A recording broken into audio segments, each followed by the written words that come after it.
Ready for the Monday opener. And there they go. Slow start, Dark Market. Quite a scrimmage for the top spot. Honor Mr. Baby showing pace. Casual Kitten is there. Here's Peanut Butter Toast Gun from the rail. Mac Lyrical forwardly positioned 4 wide. Triton's Creed and Pot of Gold are 3 off the pace. Nearly 3.5 for 4 to Dark Market. More than a length and a half to stablemate Cali Bullet. Casual Kitten, Peanut Butter Toast from the inside. Honor Mr. Baby pressing 3 wide. Mac Lyrical oversees the action 4 deep heading into the turn, and he has a little momentum. Triton's Creed and Pot of Gold. Pot of Gold's advancing. Gets into the 2 path with the Pink Silks, and he has about 4 to find. In the meantime, Casual Kitten and Peanut Butter Toast get away from Mac Lyrical, who showed promise heading into the turn. He has flattened out a bit. Here's Pot of Gold and Triton's Creed beginning runs up the inside. Peanut Butter Toast, Casual Kitten. Peanut Butter Toast has the lead near the 8th pole. Casual Kitten continues to fight on strongly. Comes under left-handed urging. Tries to re-engage. Pot of Gold third, going to split runners. Now going to tip to the outside. Where's he going to go? Stays in between runners. Casual Kitten in the opener. Right there in second. Peanut Butter Toast. Exacta $41.80, trifecta $50.37, 10-cent super $44.35. Second race, scratch 5, wait a minute, 5. Early pick 3 time. And there they go, quick start, crosstalk, Amazing Dottie also showing some pace. Going, gone third, covering Our Little Tiger, Graphite Duchess inside of In Traffic. Amazing Dottie picking up the pace, crosstalk, concedes the lead, stalks from second. Our Little Tiger in a nice spot along the inside, getting within 3 of the big favorite. Break of nearly 4 lengths, going, gone, and Graphite Duchess, another 2.5 In Traffic. Crosstalk trying to challenge for Amazing Dottie's top spot. Amazing Dottie has the lead, Crosstalk is second.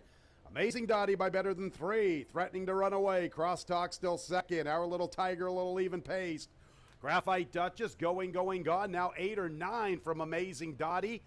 And at the back In Traffic. So it is Amazing Dottie's race at the top of the lane. Crosstalk still chasing the chalk. Our Little Tiger third, then going, gone. Amazing Dottie dominating past the 8th pole. Crosstalk has been chasing her the entire trip.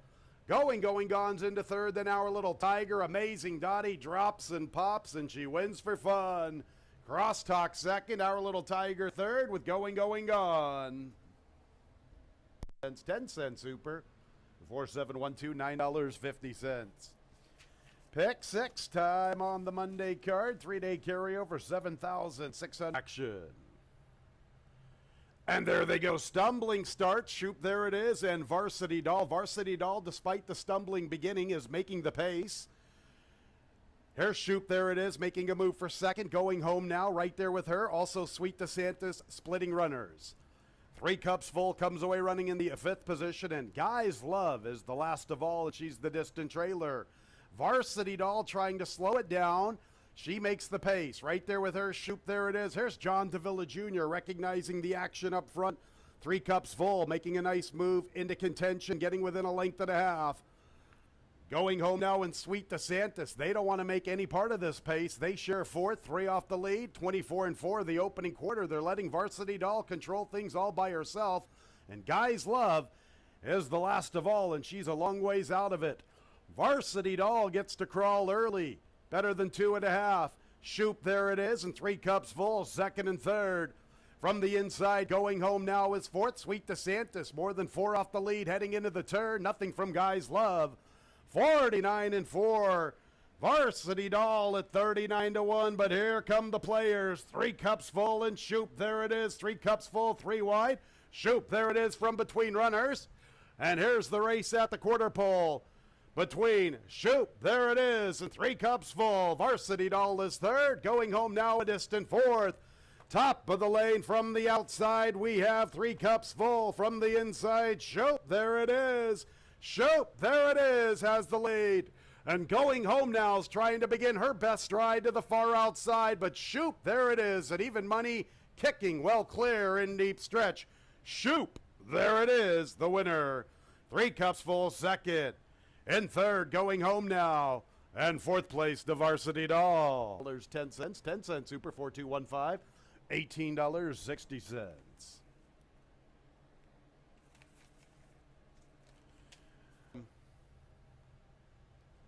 And there they go, Macho Real, bunny hopped at the start. Robbins Empire, Mo Danson also there from between runners. Navy Pier, but Gemini Slew attends the pace from the inside. Take the Edge is fifth, hardly working inside. Splitting them, Trisatum. Storm Feet, Macho Real, the last two. Now making the pace is Gemini Slew. Gemini Slew at the top spot. Right there with him, Navy Pier. In behind the leading two, Robbins Empire. From the inside is hardly working. There's Mo Danson from the outside into the fifth position, 4 lengths from the front. It's about 2.5 to Trisatum. Another 2 lengths. Take the Edge, who races with Macho Real and Storm Feet. Slow pace up front for Gemini Slew. Gemini Slew has the lead from Navy Pier, and Robbins Empire's in the clear up close. Hardly working, saves ground. Mo Danson covers a little bit more ground. Likewise for Trisatum, 6 or 7 off the lead. We're going to Macho Real, Storm Feet. And nothing yet from Take the Edge. Favorable flow for Gemini Slew heading into the turn. A length and a half to work with from Navy Pier and Robbins Empire. Mo Danson more than 3.5 off the lead, hardly working from the inside. Macho Real's trying to gather momentum and close into this soft pace. It still is Gemini Slew at the top spot. Mo Danson launches his charge, likewise for Macho Real. 3/4, 15 and 4. Gemini Slew has the lead. Gemini Slew, the one to come and catch. Macho Real closes to the outside with Mo Danson.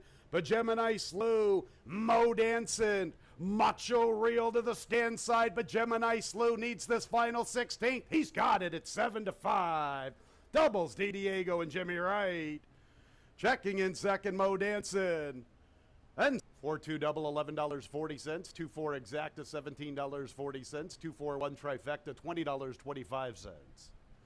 10-cent super, 2-4. And there they go. Support the Cat is showing pace. And also up there is Rum Pressure and Support the Cat. From the inside is Union Navy. Also there is Storm the Empire, who now picks it up. Storm the Empire, Union Navy from the inside, Rum Pressure third, then God Bless America and Support the Cat. Got to connect from the far outside. He's about 4 lengths from the front. 5 destinations, races with laws. Ollie can dance at the back. Storm the Empire's the speed. From the inside is Union Navy. Also making his move, God Bless America. Rum Pressure's 3 deep. Farther out, Support the Cat. From the extreme outside is Gotta Connect. Plenty of pursuers to Storm the Empire, including God Bless America. Here, Support the Cat from the far outside. Rum Pressure needs to go. Union Navy fights unwillingly from the inside. Union Navy, God Bless America. Storm the Empire still at the lead. Into the far outside is Support the Cat. God Bless America, the leader at 3-1 at the 16th. And Jimmy Wright and Emmanuel Di Diego are just killing it today. And it's God Bless America, the winner from Support the Cat. Union Navy and $50, 692 trifecta, $163. 10-cent super, 6923, $209.30. The pick 3, 4-2. They pick 4 time. And there they go. A Feudal comes away in last. Harrison Nose is gunned out to the top spot, and Double Vision is showing pace with Preferred Outcome, and Smooth Tail sitting a nice trip along the inside. Anything Possible strides into the 5th position, and he's a little less than 5 off the lead. 2 lengths to Beachside, about 7 lengths back to the trailer. A Feudal. Harrison Nose has the lead. Double Vision stalks a length back. Smooth Tails is a little less than 3 off the lead heading into the turn. Then Preferred Outcome from the outside. Anything Possible's more than 5.5 from his stablemate. Harrison Nose. Break of better than 3 to Beachside, trying to pick up his stride from the inside. Feudal finding his best stride at the back marker. Harrison Nose with the lead. Double Vision's in a nice spot from the outside, and he wrenches up the pressure. And here comes Double Vision after Anything Possible. The rail opens up for Smooth Tails, and Preferred Outcome wants to join the fray. And farther out is Anything Possible, and then Feudal and Beachside. What a cavalry charge to the wire. Harrison knows, double vision, preferred outcome, feudal splitting runners late, preferred outcome and feudal, there they are, preferred outcome. $8, $10.97, 5381 10-cent super, $19.32, 265, pick three, $30.50. Seventh race, we'll start our late pick three, and starting our late pick three. And there they go. Uncle Taco squeezed after the start. Pentangeli shows up first. Gold Templar is there. Remember Normandy showing pace, holding his ground from the rail. The Last Sheik races with Jackson Bay. Far outside, Destin Huffman. Street Cop Officer gets to save some ground. Palace B flanks him. I'm going to She Speaks Well. Mobot third last. Dr. Darby second last. And Uncle Taco's the last of all. And Remember Normandy's up to the front under Elu Gutierrez. Pentangeli second, covering Gold Templar. Street Cop Officer has the fourth position, little more than 3.5 off the lead near the 5/8. Almost a length back in the fifth position races Jackson Bay. Destin Huffman deep, Palace B with the rail running. Then the Last Sheik. After him, She Speaks Well. Uncle Taco third last, Dr. Darby second last, and Mobot's the last of all, and he's got a lot of work to do. With the top spot still Remember Normandy, Gold Templars into second, Street Cop Officers making his move from the outside. And Pentangeli's a little even paced along the inside. He's about 4 off the lead as Remember Normandy's the one to overhaul. The others have a lot of work to do. That's Jackson Bay and Palace B as they race near the quarter pole. Still with the top spot, Remember Normandy. Street Cop Officer comes under left-handed urging. And Pentangeli's a distant third. Elu Gutierrez looking for a riding double. He needs one more furlong aboard Remember Normandy. And Remember Normandy is clear by 2.5. And chasing him home, Street Cop Officer, along with Gold Templar. And into fourth, Dr. Darby. Elu with a double. Remember Normandy all the way. Street Cop Officer second. Third and fourth is tight. Gold Templar, $1.50, 10-cent super, 1926, $400.45. Race 8 begins our late daily dose. And there they go. Jack and Bernie with an aggressive beginning. Pop Coyer is also showing good speed. Tacony Road third, now headed by Warrior Nation. Superb Surprise comes away running in the fifth spot. And at the back is 30 Oysters. So Jack and Bernie's quicker than Warrior Nation, but Warrior's into the race, and he's stalking very intently outside of Jack and Bernie. And Pop Coyer's only 2 off the lead. Another length to Coney Road, length and a half, Superb Surprise, about 7 lengths to 30 Oysters. Jack and Bernie, 22 and 4. This is a fast horse, and he's quicker than Warrior Nation, and he builds up 3 lengths. Jack and Bernie, Warrior Nation being pushed on. In the third spot is Pop Coyer. I'm going to Superb Surprise to Coney Road, and nothing from 30 Oysters, and Jack and Bernie's running a hole in the wind, and look at him open up. Pop Coyer makes the move into second, and Warrior Nation has gone down. Warrior Nation has fallen past the 3/16. Jack and Bernie in front.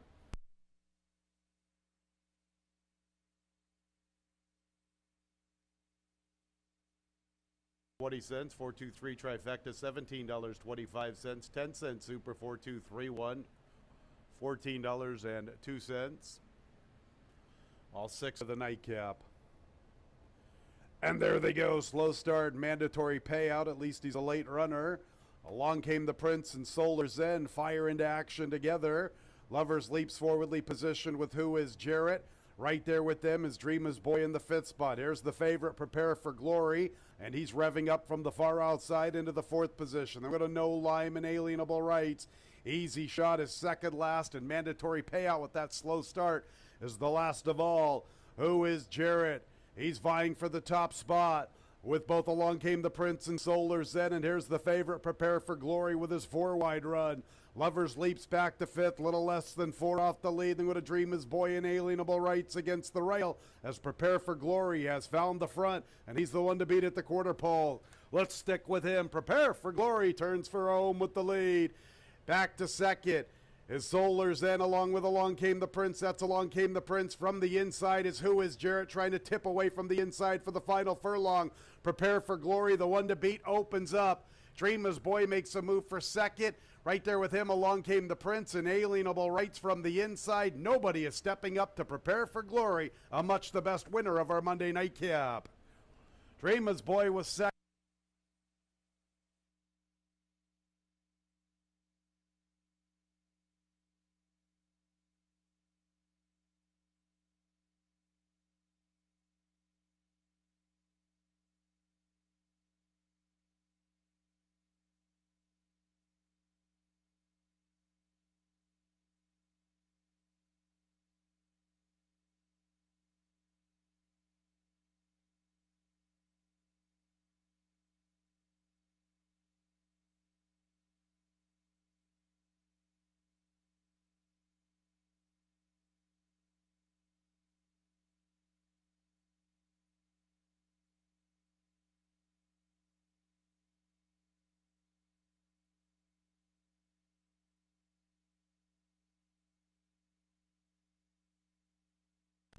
A pleasant good afternoon, ladies and gentlemen. Welcome to Finger Lakes Gaming and Racetrack, our Tuesday opener at 1:15. 8-race card, no carryovers. Our racetrack is currently graded good. It is sealed. And not a lot of changes. The opener is clear of change. It starts the early double, the early pick 4. Second race and third races are also clear of change, as is the fourth race. So the first 4 races are all clear of change for this Tuesday card. Second race commences the early pick 3. Third race starts our dollar pick 6. Fourth race will begin our 50-cent pick 5. 1, 2, 3, and 4. Races 1, 2, 3, and 4, all clear of change. Fifth race, scratch number 3, Noble Endeavor. 3 Noble Endeavor scratched from the fifth race. 5, Hey, it's Enrico Palazzo, an additional workout. 3rd of August here at Finger Lakes. Fast track that morning, 3/8, 36.40 seconds, breezing. Late pick 4 starts in the 5th. Our late pick 3 will commence in race 6. And overweight number 4, Ganondagon, 2 pounds over. 7th race will start our late daily double, number 3, Mass Appeal, with an additional workout. 4th of August, Finger Lakes Fast Track, 3/8, 37.10 seconds, breezing. And we go to the nightcap and scratch number 1, 4 quarts. Number 1, 4 quarts, scratched from our Tuesday nightcap. Not much for changes, good sealed racetrack. The opener at 1:15. Up next, De Matthijs.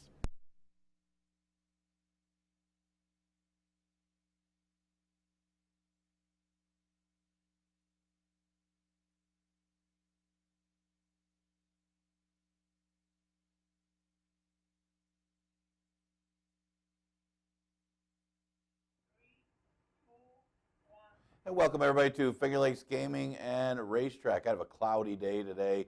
Got some light rain this morning. Expect to have rain on and off throughout the day.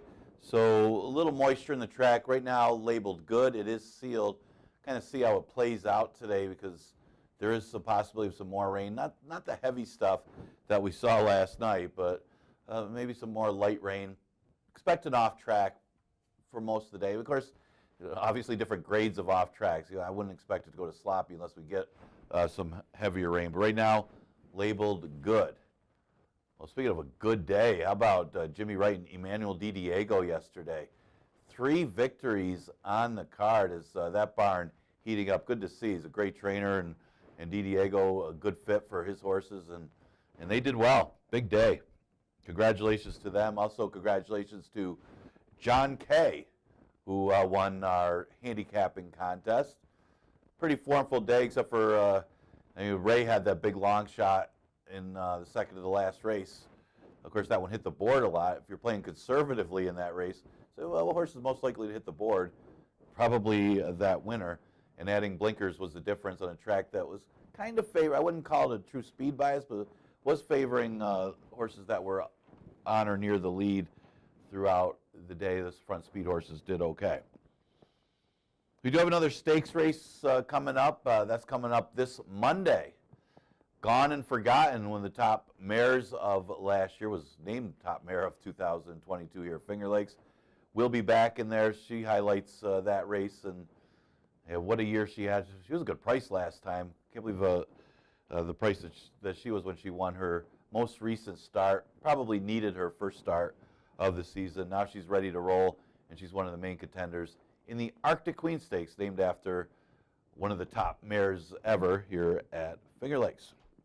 All right, let's look at today's card. We got 8 races on this Tuesday card. Again, you might want to lean towards horses that like a little moisture in the track. Obviously, this track plays different here at Finger Lakes on a good track than it does on a sloppy, and even a track that goes to muddy as well. First race is an allowance race, never won 2 condition, going 5.5. At least earlier, going to lean towards the speed type in the 2 Miss Stones. I mean, this one just scratched. Was it July 31st? Was that, what, about a little over a week ago?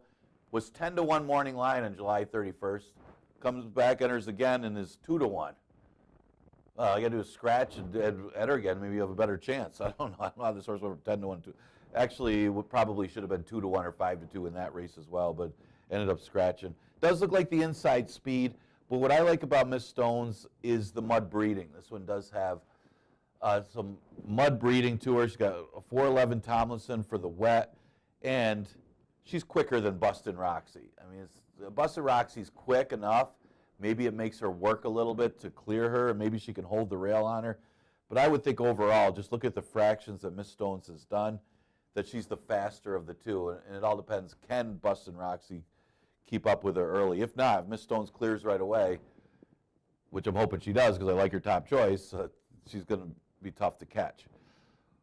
Horse that runs second a lot, but has been running against some tough horses. Road to Royalty, and this one doesn't have has some pretty good mud breeding. Ran second to Lockbox. That was a pretty decent one.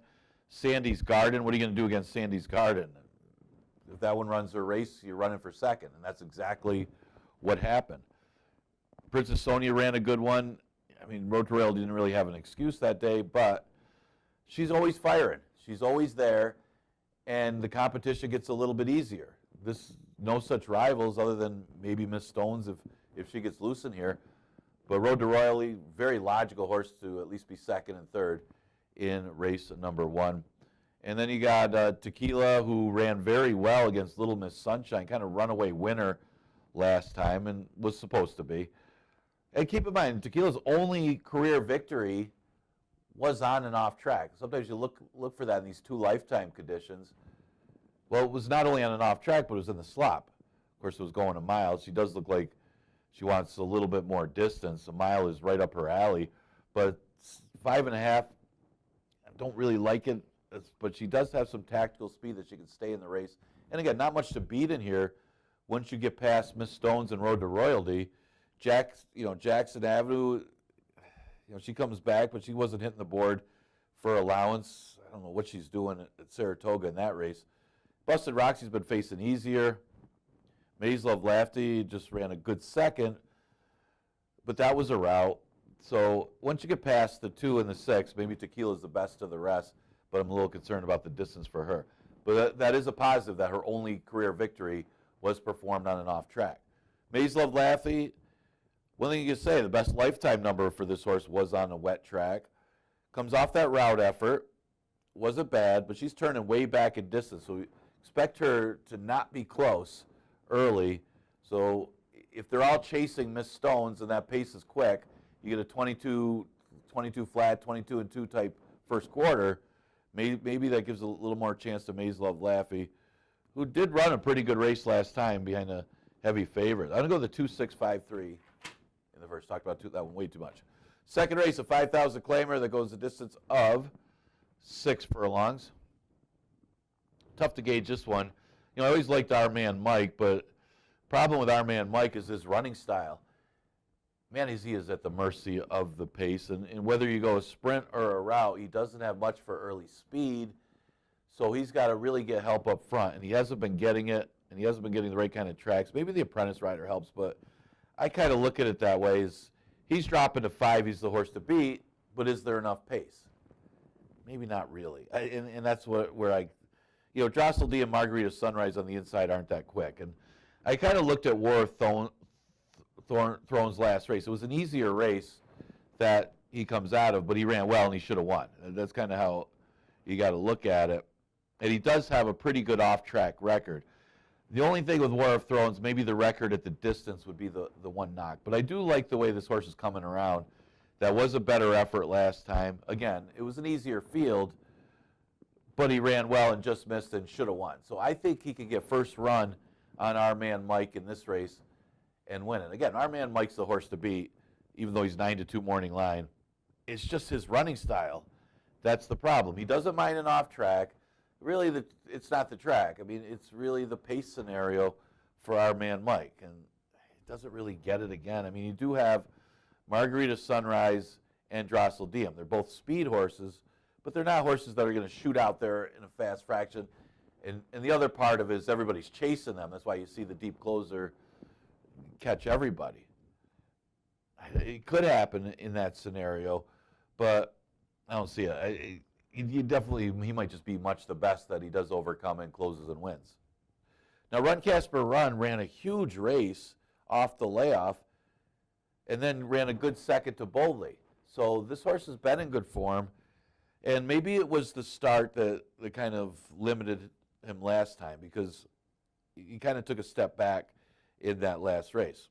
Not that it was that bad, still hit the board, but the previous two were good. I mean, maybe that was a case of Boldly just coming up a little bit short off the layoff. I think it was a case of Boldly coming up short off the layoff. That Run Casper Run almost beat him that day because that horse is too good for 5,000. The other race was good, though. I mean, Scorpion Dynasty was absolutely lone speed, not really a speed horse, but there was no pace in the race, and Run Casper Run still ran that horse down effortlessly. Now, maybe Scorpion Dynasty wasn't totally fit, or maybe didn't run his race because he's been really sharp since then. So that's one of the reasons I liked Run Casper Run, and he definitely plays here.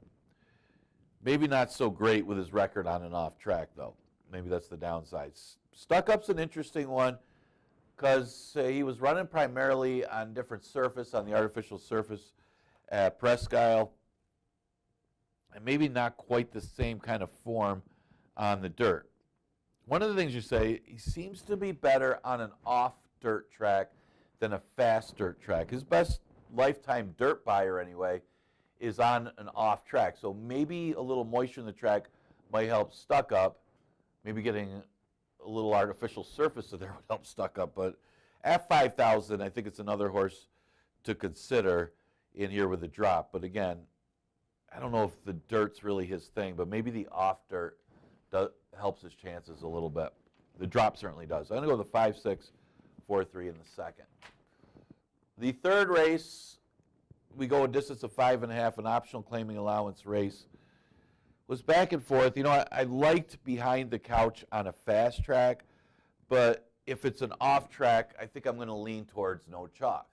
That's where it's interesting. I'm handicapping early in the day. It does look like it's going to be off. It's just a matter of how wet. Now, the other thing with No Chalk is she did beat a pretty good field, including Gone and Forgotten, who's in the stakes race. And that's the first thing you see, and you might want to be all over the horse, but then you think about it, you got to watch the trip that this horse had. I mean, a couple of horses went wide. It was like the Red Sea parting as this horse came up the inside with a perfect, easy trip. I mean, the horse that was on the lead that was lone speed went wide and didn't really go for the lead, and No Chalk actually kind of moved early and took over the lead in a race that didn't have a lot of pace. So there's some downside to that win. I mean, it's not as good as it looked. You say the horse is a little dressed up off of that victory. But one thing you can say about No Chalk, a lot of her better races have been on off tracks, and that might be the equalizer here. Plus, she's been up against some better fields. Keep in mind, Gone and Forgotten, yes, she got the trip, but Gone and Forgotten was in that race. The race before, you think about when she's been in this two-state bred condition, she lost to Toscanova Beauty. Toscanova Beauty's running at Saratoga. That was a real good horse for Linda Dixon. Back in the two-state bred today, after running against Gone and Forgotten 2 races in a row, is actually some class relief in a sense for No Chalk. And again, last time She's in the two-state was Tuscanoma Beauty. She's getting no breaks. This is probably the easiest field that she's faced lately. And if it's an off track, I think she could beat Behind the Couch. Now, Behind the Couch has got good early speed. Now, there is other speed in here with Isle Storm outside of her. She adds blinkers. She's going to be tough. She doesn't mind an off track. Maybe not as much as No Chalk likes it, though. So that might be the equalizer. But I think you got to consider Behind the Couch, depending on how quick this pace is early. Obvious player, though. I'll throw in the one Easy Play coming off of victory in the one state bred, so she moves to the two state bred. Normally, I always say that's one of the toughest moves through conditions, going from the 1 to the 2. Not so much the 2 to the 3, or going from a non-winners of to the 1 is usually an easier condition. But from the 1 to the 2 is usually the toughest move here at Finger Lakes over the years. That just shows I've been doing this too long, I know that. Easy Play comes off a little bit of a layoff, and off of that victory, though, yeah, it was a much easier field, but she looked good in victory against those rivals. And once you get past No Chalk and Behind the Couch, you know, it's Sweet Shallots and Stiff, and I think Easy Play might be able to get a little better trip than those two, considering Sweet Shallots, you know, she might not be as quick as the other two speeds. And then you got Sniff, who comes out of some easier races, too. Now, one of the things with Sniff, and the reason I didn't use Sniff off of a really good effort last time, she absolutely hates an off track. So what do you do? Here's another one. If it's a fast racetrack, I like Sniff to be in the top 3 or 4. If it's an off track, I didn't use her because she just doesn't like an off track. Again, handicap it here early. It does look like it's going to be an off track today. So I'm going to go the 5-2-1-6, making the adjustments for the wet. Fourth race starts the pick 5. Paid over $700 yesterday. Really, all you needed was one horse. That maiden, remember Normandy for Ralph D'Alessandro and Ray Gutierrez.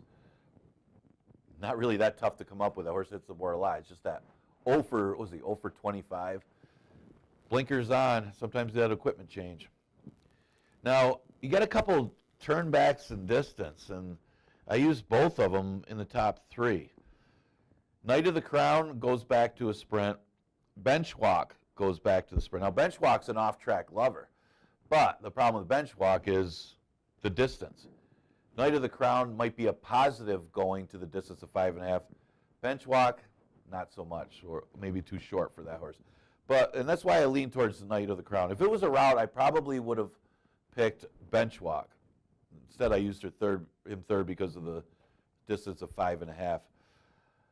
Knight of the Crown, on the other hand, is running very well in these sprint races. Yes, he's bred to go long. He's got good route races. But this year, his sprint races are very good, running into a couple Paul Barrow trainees that were sharp. Waheel, who ended up being lone speed in a race and came back to win out of that race. Devil or Angel, who's been a multiple winner this year. He's finishing behind those rivals. You look at this field, there's no such rivals, not even close. Either one of those horses, Waheel or Devil or Angel, would easily beat this field. So who's the logical horse? Knight of the Crown. It's going to be awfully tough in here as long as he handles the off. The A-horse, Misawa, he handled a good track last time. Dino Freight's guided this one to an easy victory. Was a much easier field, but the number was good. The time was very good. And this horse was coming off a layoff as well, so it might even be sharper. This horse is very logical in here off of that effort. I mean, yes, he didn't beat anything, but did it very handily. Bench Walk I'll use for third. Again, the distance is going to be an issue, I thought, for Bench Walk. Last time going 5.5, didn't fare too well, although it was against a tougher field. So wants more distance, but again, maybe the off track could be an equalizer to put this horse in the top 3 on the turnback. The 5-horse Royal Kaz, more of a bridesmaid more than a bride. He just finishes behind horses. Almost always fires, though, so hard to leave out of the number. So I'm going to go with the 2-8-7-5. Said that about preferred outcome yesterday, and that horse pulled it out. 5th race, scratch the 3, Noble Endeavor. Yeah, what do you do with this horse? I guess on paper you got to say 3-2 zone looks that much the best against these rivals, but man, when it looks too good to be true, it normally is in horse racing. And that's why I don't really jump in on this horse. But, you know, he does, sometimes it's so obvious you got to pick the horse on top. I mean, that's just the way it is. I mean, 3-2 Zone is coming out of 12-5 open claimer. I mean, you go from an open 12-5 claimer to a beaten 5. Your times and numbers are far better than the competition.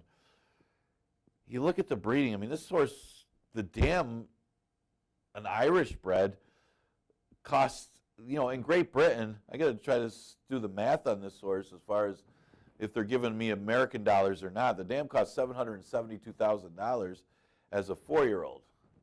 I'll have to check my programming to see if that's all American dollars, but this horse is pretty well bred.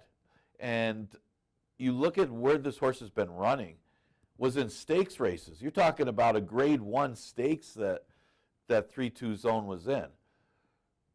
What is going on with this horse that he's in a $5,000 beaten claimer? Again, when it looks too good to be true, it normally is. Proceed with caution, but I mean, sometimes it's like those bettings when you bet the sports online. They give you like, well, we'll give you over under of 3 points in this football game. I mean, that's what it looks like, but we'll see. The 4 Papa Tom B is coming off a layoff, dropping to 5,000 into a beaten 5, but is, again, that's the question mark, is the layoff. But if this horse is sharp enough and 3-2 Zone doesn't have it for whatever reason why he's in for beaten 5, Papa Tom B looks awfully tough in here. Again, the layoff is the only downside. Busting the rules, we'll go to an apprentice rider this time. Maybe you could give the horse another chance. It wasn't a great pace scenario last time, but he's supposed to run better against those horses than what he did with that kind of a drop to this level. But he stays at the beaten 5. Didn't get beat up by all that much. Yeah, when you get beat by Bowing Snowman and a couple of those other horses in there, it's hard to like the horse back. But maybe with the weight off, maybe you give the horse a little bit of a break since that race, stays at the bottom level. He was supposed to win last time. He didn't. It's hard to love him this time, but maybe he runs a sharper race. I'll throw in Bowing Snowman for 4th. Doesn't want to win, but it is a better distance for Bowing Snowman, going 5.5 than it is 6 furlongs, a couple of the other starts. I just can't find an excuse for the horse, but always got to use him in the number. 1, 4, 6, 7 in the 5th. Again, 8-race card today. So we'll start the pick 4 in race number 5. That pick 5 starting in the 4th. 6th race, probably one of the toughest races on the card. I mean, granted, you can narrow these races down, but as far as the most competitive, it goes, this is a 5.5. Going to lean towards Special Story. Stephen Frank gets aboard this one. Not sure why Naz Alvarado didn't want to ride this horse, but Special Story, the old-timer, man, he ran a good race last time. I mean, he was supposed to win. Yeah, he should have been a big favorite in that race, but wasn't for whatever reason. But, you know, off of the 3rd place finish in the race that he came out of, was supposed to win that race. And he did. And he did pretty handily, 3rd start off the layoff. See if he could follow it up, because this field is tougher, but his race is still good enough to beat these. If he just gets a stalking trip, wouldn't expect him to be too aggressive in here. You do have some speed with Stone Guitar and Professor Dave, so he's going to have some pace to chase at least. And he does, over the years, he hasn't minded an off track, and he does have that back class edge for Torelli and the Niz. I'll use Dr. Lloyd for 2nd. Now, one thing that can be very deceiving, and I talk to other people, wow, the horse doesn't like an off track. He's all for on an off track. Well, he's also hits the board a lot on an off track. A lot of it depends on whether it's muddy or sloppy, and also the competition. Because keep in mind, Dr. Lloyd in the slop just ran a good 2nd last time. One of the problems, though, this race with Dr. Lloyd is he's better at 6 furlongs. Usually you see horses better at 5.5. This particular horse is better at 6 furlongs. Just look at the record. Well, just look at his races. I mean, this is what you got to look at. But his last race is good. And again, the slop record is deceiving. Some of his better numbers are on and off track. So it's all different off tracks, and it's all other variables when it comes to Dr. Lloyd.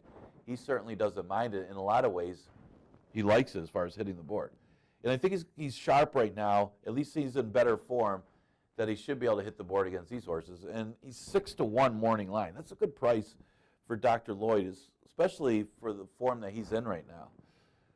I'll use Stone Guitar for third as the speed of the speed. If he can clear Professor Dave early, I think he can win. It all depends. I know Professor Dave has the rail. He's not as quick as Stone Guitar, but he's got the rail, so that might make it a little tougher for Stone Guitar to get out there and clear easily. His best lifetime buyer is on and off track. So again, his record on and off track is deceiving, that 1 for 11, some of it's competition.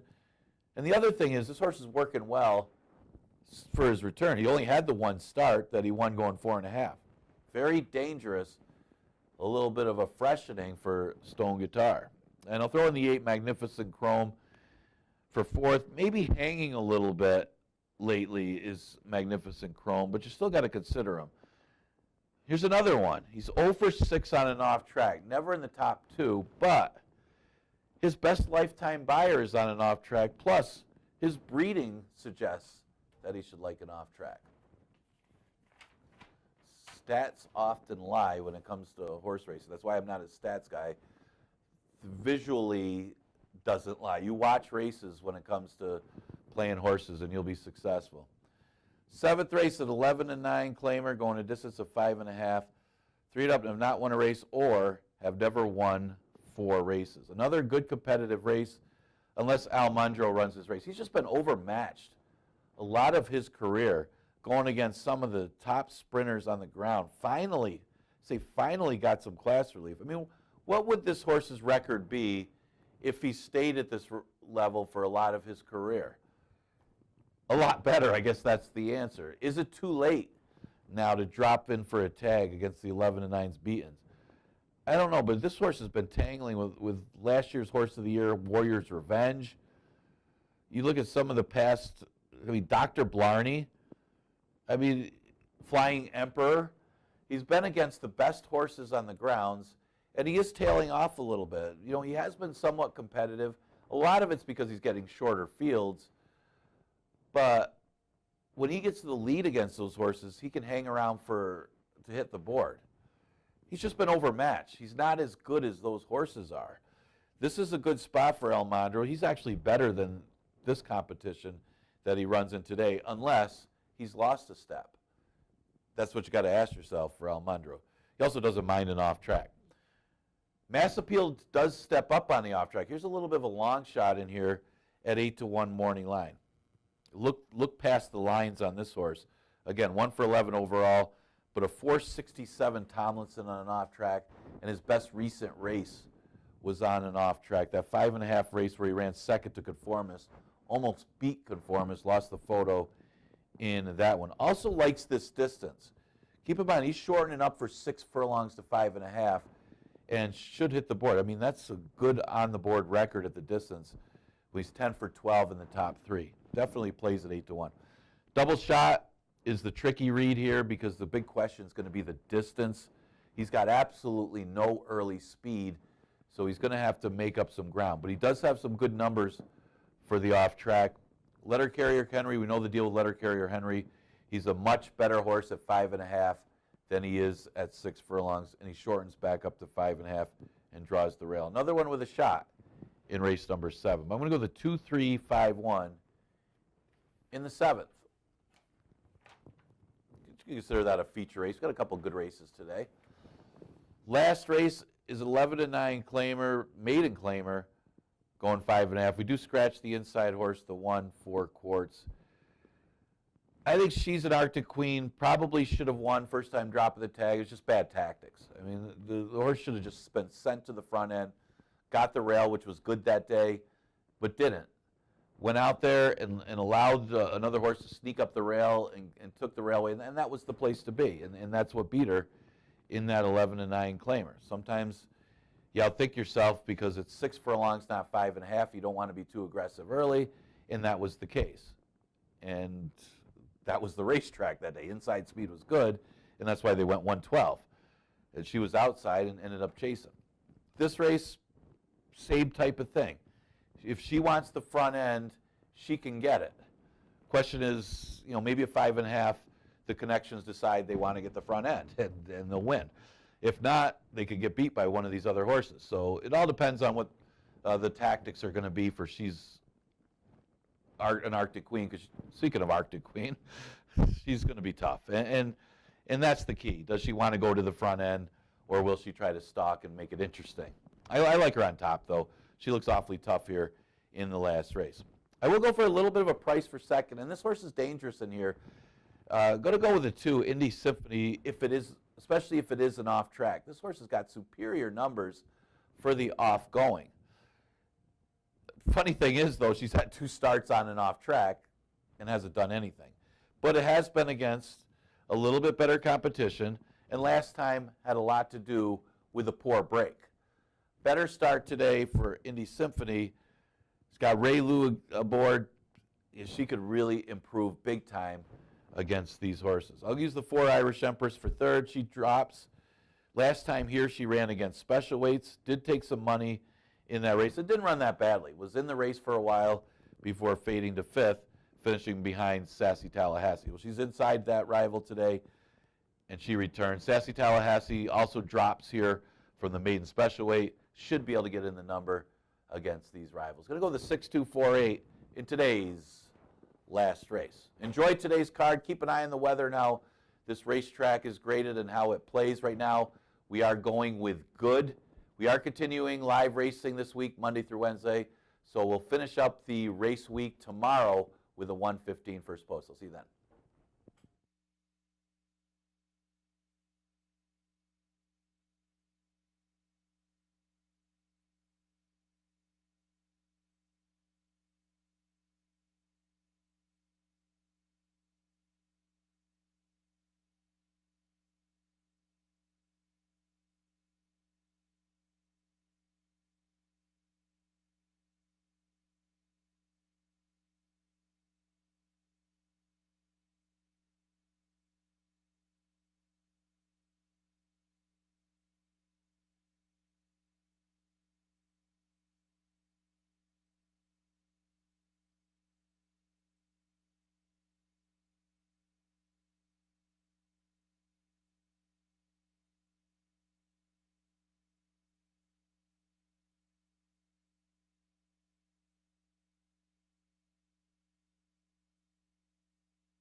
Race 1 on the Tuesday card, 6 fillies and mares, allowance conditions, 5.5 furlongs the distance, 3-year-olds and up, non-winners of 2 races, no changes.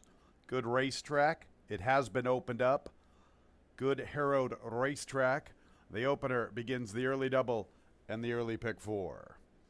Fans, I've got some changes that we haven't been able to get out to the public. How about race 3, scratch 4, sniff? Third race, scratch 4, sniff. In fact, I'll go over these changes after the post parade. Let's meet the field for the Tuesday opener. Number 1 is Bustin' Roxy with Caber Koa. Prohibitive favorite is the 2 Miss Stones. She is 3-4 with John Davila Jr. 3 is Maze Loved Laffy, Rafael Rohina Jr. Next will be the 4 Jackson Avenue with Jackie Davis. Number 5 is Tequila, Luis Perez. And skipping the parade, at number 6, Road to Royalty, her jockey is Joel Cruz. Tequila is the lone mare, so we have 1 mare versus 5 fillies, a field of 6 in our Tuesday opener post time, in about 4 minutes at 1:15. The early double and the early pick 4 starting here in race 1. All right, let's go over some changes, fans. Race 3, we're going to scratch 4, sniff. Third race, scratch 4, sniff. Let's turn our programs to race 6. Number 4, Ganondagon. Giovanni Paredes is now a 7-pound apprentice allowance, so we're going to make the weight 115. Race 6 for Ganondagon. Giovanni Paredes, now a 7-pound bug. Let's make the weight 115. And then we get to the nightcap.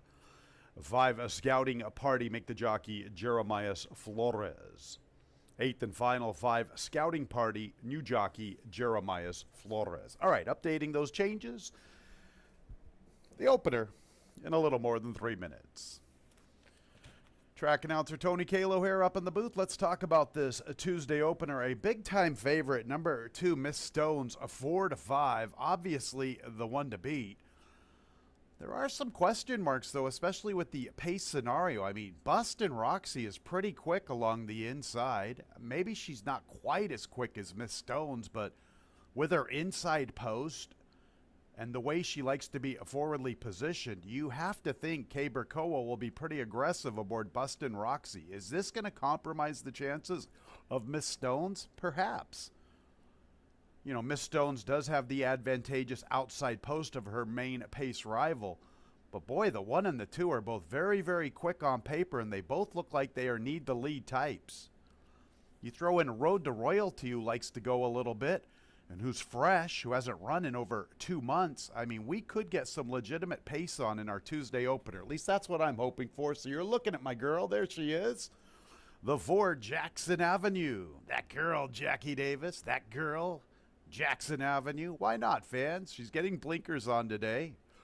She was away from the 6th of June until the middle of July when she ran in a 1-mile affair at Saratoga. That's not the easiest configuration to negotiate. It seems to be, from what I've seen, it seems to be a little bit more forwardly placed. So her running style really wasn't going to be embraced by that configuration. Here she gets back to a 1-turn sprint. And if you look at her races this year, with the exception of the 4.5 furlong races, she is getting no interior pace to chase after. I think that all changes today. I'm hoping that's what happens.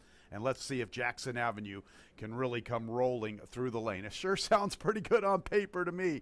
I'll take my chances. She is 6-1. I like the little move she made on the 6th of June. Somewhat flattened out a little bit. I think it was with the 47-2. Other than the winner, you know, Road to Royalty was battling with War Tapped and got to stick around. Jackson Avenue just didn't get any flow to run into. She's going to get that today. I'll take a chance with her at 6-1. We've already talked about the 2 Miss Stones. I mean, she makes a lot of sense, obviously. Powerful maiden special weight victory over a sealed sloppy racetrack. I know our racetrack is good this afternoon, but it has been opened up. Sometimes I'm a little leery with horses that their lone victory is over a sealed racetrack, especially with the presence of Bustin' Roxy to her inside. I think she's a short price. I owed it to myself to go looking somewhere else. 6 Road to Royalty makes a lot of sense, but she has some question marks to me. In had a lot of hard times catching this barn over the last couple of years. But here's a filly that has not raced in 2 months, and she worked out about a month ago. So she has one work in the 2 months, and I've been talking about works throughout the last couple of years, and I don't seem to be right with them here at Finger Lakes. And I know the breed barn likes to do a lot of open gallops, a lot of 2-minute licks, so the work tab probably isn't as important. But it's a little bit of cause for concern for me. She races on the 8th of May, the 23rd of May, then the 6th of June. Here she is away 2 months, only one work in between. But today, if she can ever replicate the maiden special weight victory where she sits a trip, maybe she comes through with that finally elusive second career victory. She has a boatload of seconds versus that lone victory. And if you're looking for another one from off the pace, why not Tequila? I know I like Tequila. It's a little early in the day for Tequila, but I'll tell you what, she's 5-1, and she ran a pretty good race to Little Miss Sunshine on the 24th of July. Pretty cool opener on our Tuesday card, 4-2-6-5 in race 1, couple minutes out.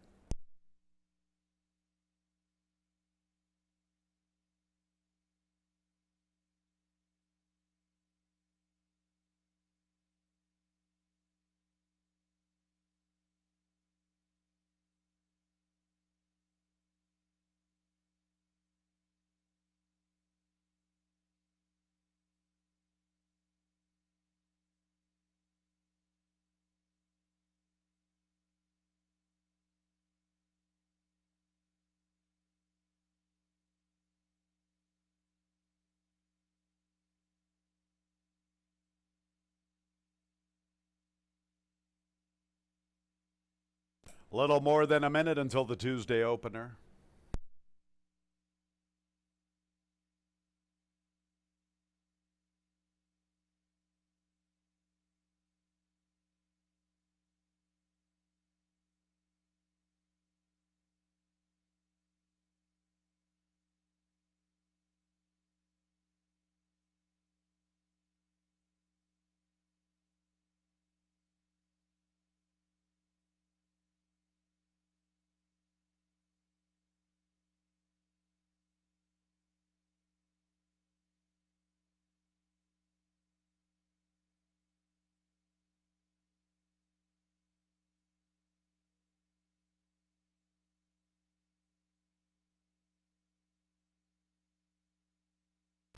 It's post time for the Tuesday opener. Big favorite as expected, number 2, Miss Stones, 3-5.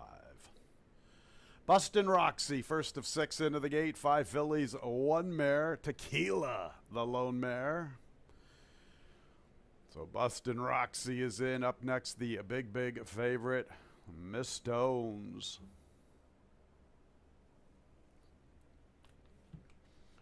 Miss Stones acting up behind the starting gate.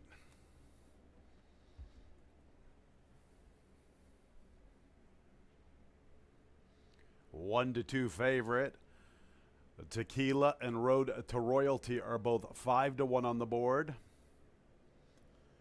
And Miss Stone's all the way up to her respective post. And she continues to misbehave.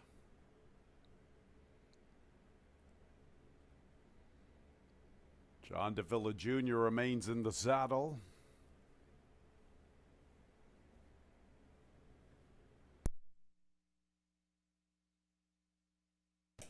And here's Miss Stones muscled into her respective post. Next will be Mays Loved Laffy. Jackson Avenue. Tequila.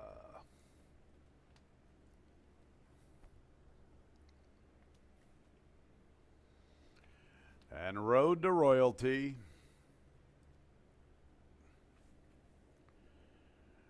Road to Royalty to the outside, ready for the Tuesday opener. And there they go. Jackson Avenue hopped at the start. Road to Royalty quickly away. Miss Stones wants to go, and Bustin' Roxy, 3 are blazing. Mays Love Laffy's in the 4th spot. Jackson Avenue strides into 5th. Tequila is the last of all. Pace on up front with Bustin' Roxy, flanked by Miss Stones, flanked by Road to Royalty, pressing 3 deep. 4 lengths, Mays Love Laffy, better than a length and a half to Jackson Avenue, another 2 to Tequila. They fly early, 22 seconds. With the top spot, Bustin' Roxy. Here's Miss Stones now making a big move for the top spot. And Road to Royalty wants to quicken after her. Jackson Avenue's hitting her best stride. She's 6 off the lead inside of Maze Love Laffy. Tequila's at the back. They rock and rolled early. Miss Stones has come away with the lead. Road to Royalty's testing her. And here comes Jackson Avenue diving to the rail for the final furlong. Miss Stones at 3-5. Road to Royalty. Here's Tequila late on the scene. Miss Stones, Road to Royalty. Tequila's in a tight spot. Goes to the rail. It's not too early ever for Tequila. And Tequila comes from the clouds, rolling in the opener. Big stretch run. They flew early. Road to Royalty, then Miss Stones and Jackson Avenue.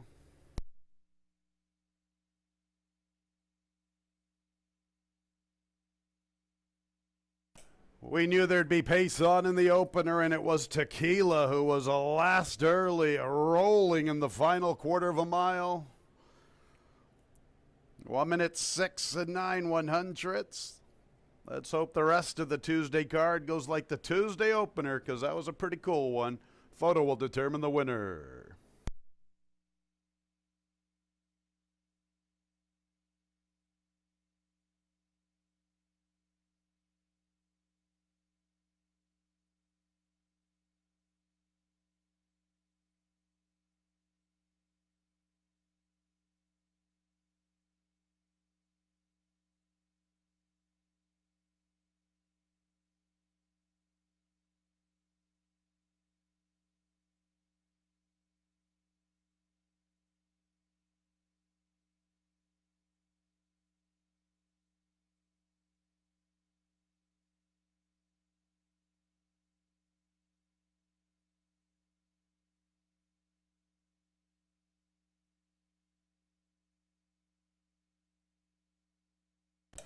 Five, Tequila first. Second place, 6, Road to Royalty. Third place, 2, Miss Stones. Fourth place, 4, Jackson Avenue.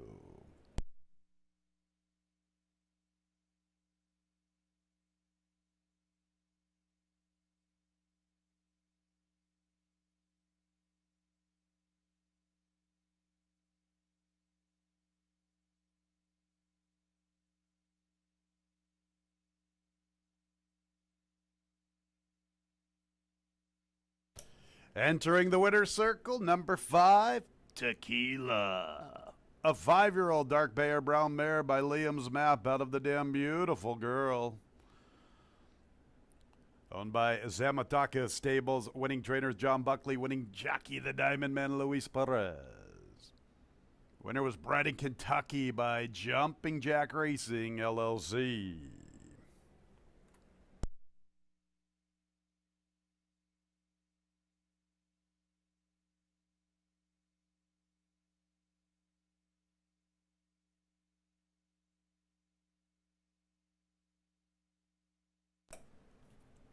Race 1 is official. 5-6-2-4. That exacta $41.40. The trifecta $22.75. The 10-cent super $11.27.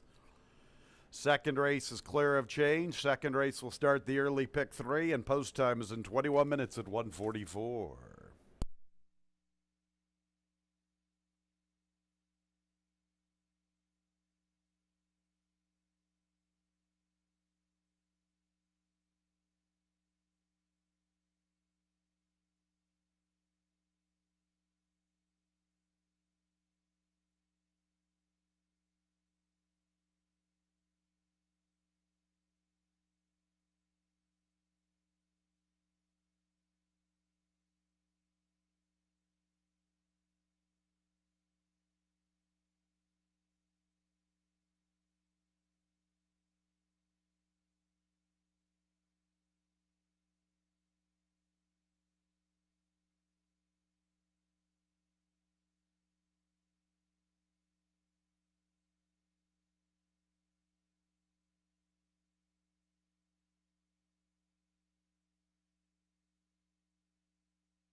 And we're in the paddock for race number 2, and at least got the better price of the 3 main rivals as Tequila taking advantage of the early duel.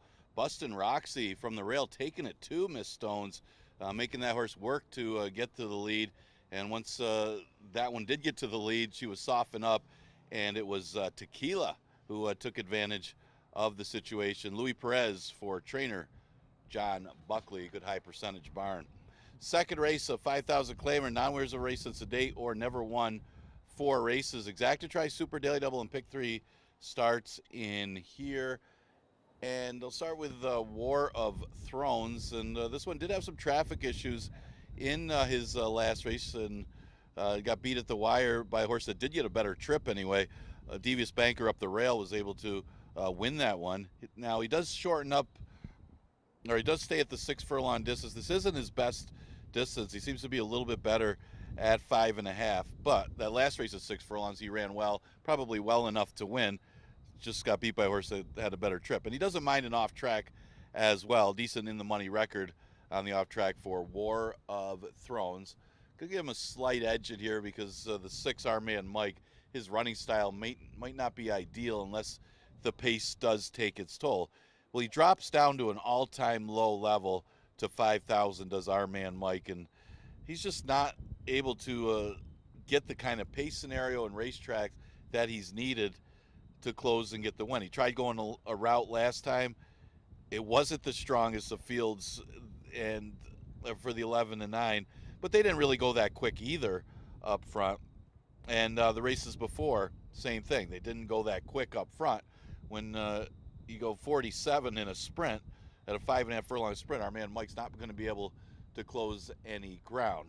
Well, he's also not running as good as he has been in over the last couple years. So it does get some class relief dropping to 5. Just a matter of can he get enough pace, or is he just that much better than his field on the drop that he'll close and win anyway?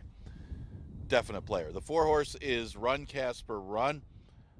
He's had 3 good races this year. His first start was really good. Is not a big field or a great field, but Scorpion Dynasty was lone speed in there. There wasn't any pace whatsoever, and this horse still chased that rival down.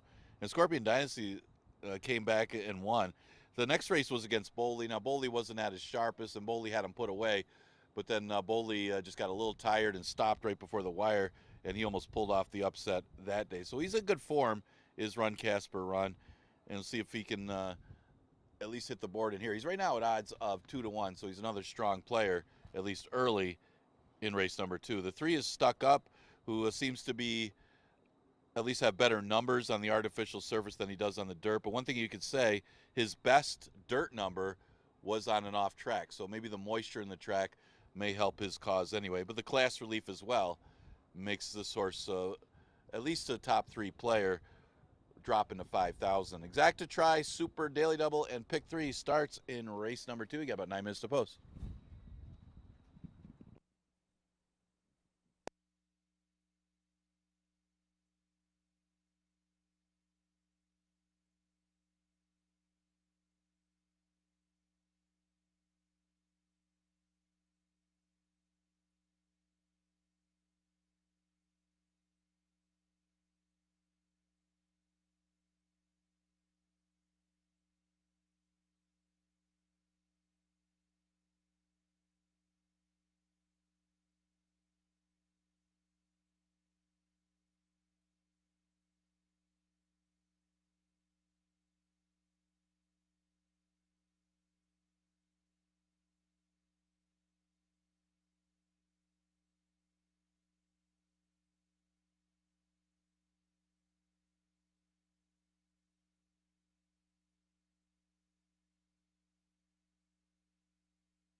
On the track for today's second race. Sprinting 6 furlongs, 3-year-olds and up, non-winners of a race since February 8th. They're non-winners of 4 races, $5,000 claimers. Early pick 3 starts here in race 2. It's clear of change. Post time in about 4 minutes.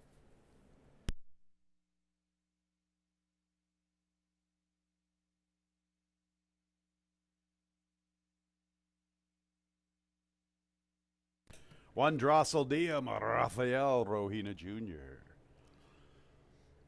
2 is Margarita Sunrise and Nazario Alvarado. 3 is Stuck Up, Joel Cruz. 4, Run Casper Run, John Davila Jr. 5, War of Thrones, Cabercoa. 6, Hour Man Mike, the favorite at 2-1, Carlos Barbosa. That's the group. Race 2. A little more than 4 minutes until post time.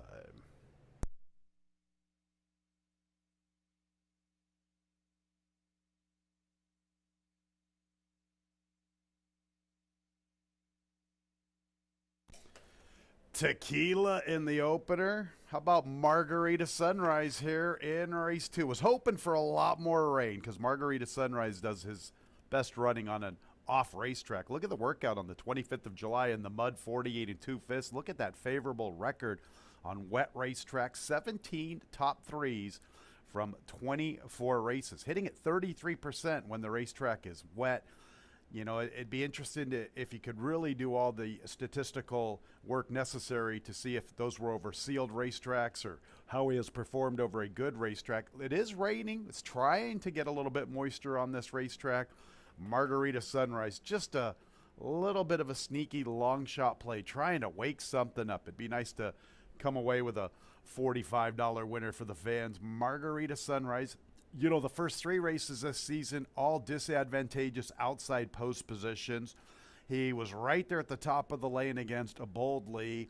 Last time out, there was some pace on, and he just couldn't go. There's not a lot of pace on paper here in the opener. His main pace rival is to his immediate inside. That's Drossel Diem. Just with a little bit of moisture and perhaps this inside post and not a lot of pace on paper, trying to wake up Mark Tasso's barn. Margarita Sunrise looking for a 16th career victory. Long shot, 23-1. I know it's a little bit of a reach. I know it's a big time reach, but hey, I'm not afraid to make myself look a little foolish at times. You guys already know that. 5, War of Thrones makes a lot of sense. I liked him on the 11th of July, and he ran a big race. You know, my race call said he fell asleep. I don't really necessarily agree with that in hindsight. I don't think he fell asleep. I think he was just really concerned with the horse to his immediate outside. That Devious Banker was able to slip on through along the rail, and War of Thrones never really saw him. There were a couple of horses in the 2 and 3 pass, and the winner came up the fence. By the time War of Thrones recognized that he had an inside rival, he wanted to re-engage. He makes a lot of sense. He's run some good races over this racetrack, and his price at 3-1 I think is square on the button. He should be the top selection for me, but I've made him my second pick. 6, Hour Man Mike. He is searching for his level. I've always thought he's a better 1-turn sprinter than a 2-turn route horse, so at least he's going to get what I think he does best. He's dropping all the way to the bottom. There's just not a lot of pace on paper, and we're taking a short price at 2-1 with a horse that's not in the greatest form.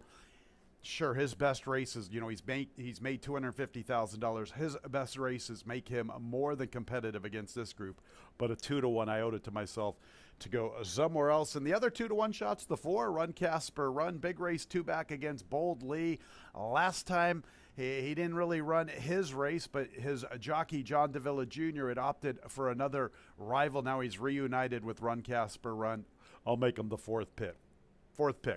Sure was hoping for a little bit more rain this afternoon with my top selection, Margarita Sunrise. The 5 makes a lot of sense, 2, 5, 6, 4 here in race 2 to start our early pick 3.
The horses are approaching the starting gate.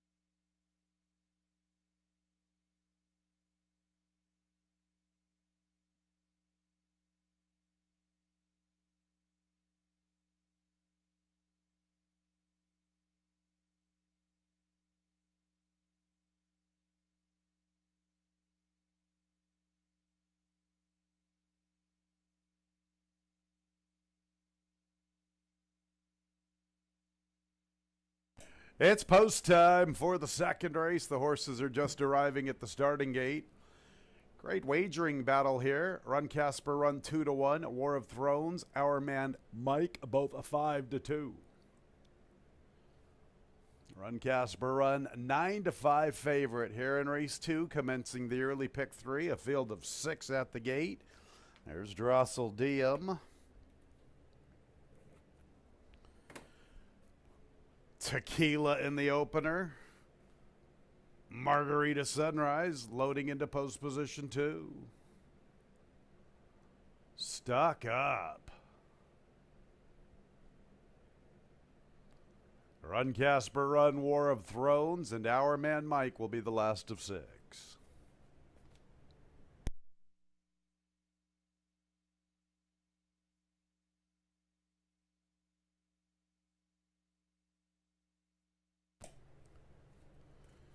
Early pick 3 time. And there they go. Drossel Diem and Margarita Sunrise are quickly away, and War of Thrones is in a beautiful spot already. He's in behind the dueling leaders. Run Casper Run strides into the 4th spot. Stuck Up has the 5th position, and Our Man Mike is the distant trailer. Our Man Mike really getting way out of it. Drossel Diem has the lead, and Margarita Sunrise wants to stay close. War of Thrones 3rd, joined by Run Casper Run. Stuck Up's in the 5th position, 8 from the leaders, and nothing yet from Our Man Mike. 22 4/5 for Drossel Diem, taking it right to Margarita Sunrise. War of Thrones and Run Casper Run are closing in together, and they're a little more than 4.5 off the lead near the quarter pole. Drossel Diem, Margarita Sunrise been chasing the entire trip. Here comes War of Thrones and Run Casper Run. Drossel Diem, the one to come and beat. He's the leader at the 3/16.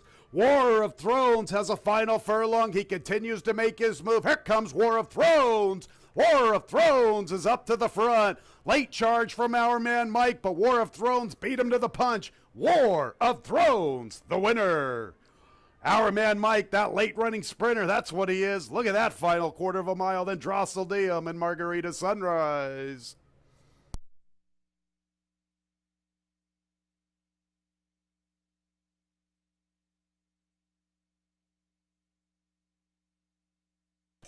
Might only have 6 horses in the first couple of races, but when you get pace, you get exciting finishes. And Drossel Diem and Margarita Sunrise went pretty good early. And here comes War of Thrones, and here comes Our Man Mike. 113 and 21 100ths. 5, War of Thrones at 7-2. Nice price for him. Second place, 6. Our Man Mike. A lot of late money on the 1, Drossel Diem. Photo for 4.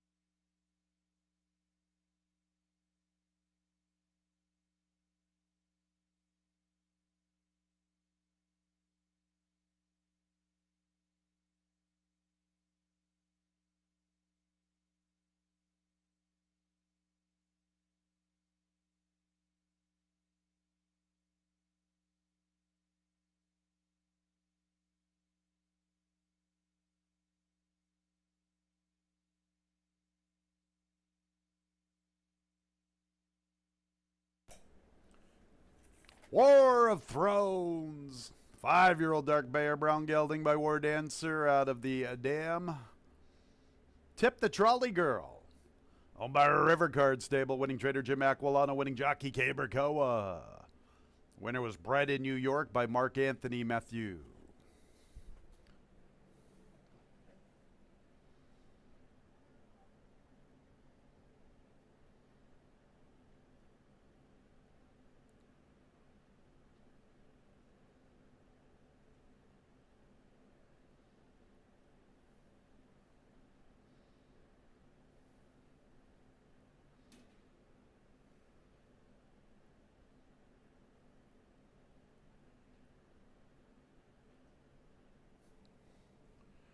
Second race is official. The 5-5 early double $51.50. 5-6 exact to $28.20. 5-6-1 trifecta $34. The 10-cent super 5-6-1-2 $32.20. Third race will start our pick six, $1 minimum wager. No carryover this afternoon. Scratch 4 sniff. Old school style pick six, some changes in the sequence. Race 5, scratch 3, Noble Endeavor. Race 6, for Ganondagon, the weight's 115. Giovanni Peretti's now a 7-pound bug. And then you get to the nightcap, the 8th and final, scratch 1, 4 quarts. Jeremias Flores, New Jockey 5, Scouting Party. Pick 6 in 21 minutes at 2:13.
In the paddock for race number 3, much better trip for War of Thrones today, getting first run on the deep closer. Our man Mike does Kiberkoa for trainer Jim Aquilano. That'll start off a pick 3. Good, actually went up in price, paid over $9 in race number 2. A lot of play on the inside speed horse, Drossel Diem. A lot of action, as that horse has trouble getting 6 furlongs on the lead with that kind of a pace. Third race, a 10,000 optional claiming allowance, going 5.5. A $1 pick 6 begins with this race. Start with No Chalk, who has been facing some pretty good competition. She ran huge in the Niagara Stakes last year. If you look at last summer, where she just got out there, didn't break all that sharp, but shot out to the front. Was not a great day for speed, and she still almost stole the Niagara Stakes, almost won it on the front end. She's been pretty good ever since. She's been going against some top caliber competition through the conditions. I mean, Guns Blazing ran her best race off of the layoff to beat her. But then it was Tuscanova Beauty. Last time she was in the 2 state break condition, she had to face that rival who's running at Saratoga, and a real good one. And then has had the misfortune of running against horses like Gone and Forgotten the last 2 races. Well, she beat Gone and Forgotten on and off track in the slop when she got a dream trip when Guns Blazing didn't really go to the front end in a paceless field. She took advantage, came up the inside, took over the lead, and handled that off track really nicely, and dominated because of that pace scenario and the off track. So she gets an off track again today, and she's a strong player against this field. The main rival does look like Behind the Couch.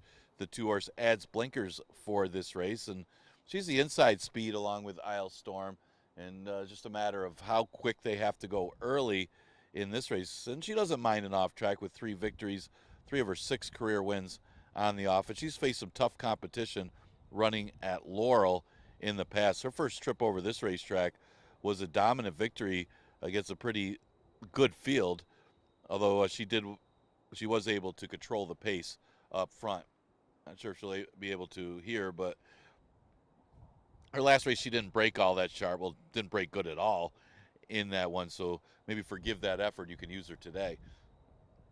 She's definitely a good price right now at odds of 4-1 with a lot of the play on No Chalk. But they look like the 2 main rivals in race number 3. Then you got horses like Easy Play, who's coming off of a 1 state bred win against Easier.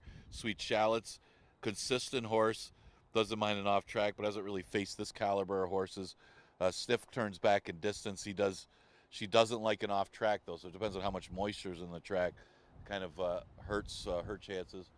And the 6-horse Isle Storm is the pressing speed, so she'll have to go after Sweet Shallots early. But right now on the board, the 5-horse No Chalk, the big favorite of 4-5. I went with the 5, 2, and 1 in race number 3. Exacta Super Daily Double pick 3, and the $1 pick 6 starts with this race.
On the track for today's third race, 5.5 furlongs, fillies and mares, New York bred, second state bred condition.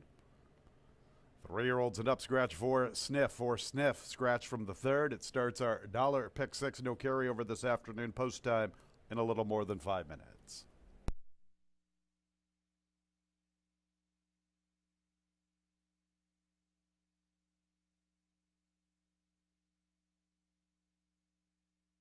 Here's the Group 1 easy play, Emmanuel Di Diego. 2 is Behind the Couch, John Davila Jr. Next will be the 3, Sweet Shallots, Joel Cruz. Scratch the 4, 5 is Skip the Parade, 6 Isle Storm, Nazario Alvarado. 5 is No Chalk, Luis Perez.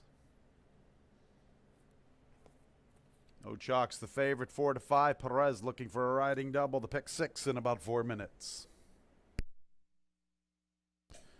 Scratch 4, Sniff leaves us with a 5 of fillies and mares. No Chalk by top pick. 4 to 5, No Chalk.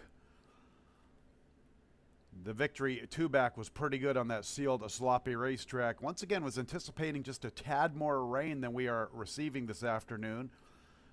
Still, No Chalk is more than capable of performing admirably on a dirt-fast racetrack. 2 for 8 with 4 seconds. She just has a very lofty, wet Tomlinson, 439, and a very, very impressive record. 3 starts, 2 wins, and a third.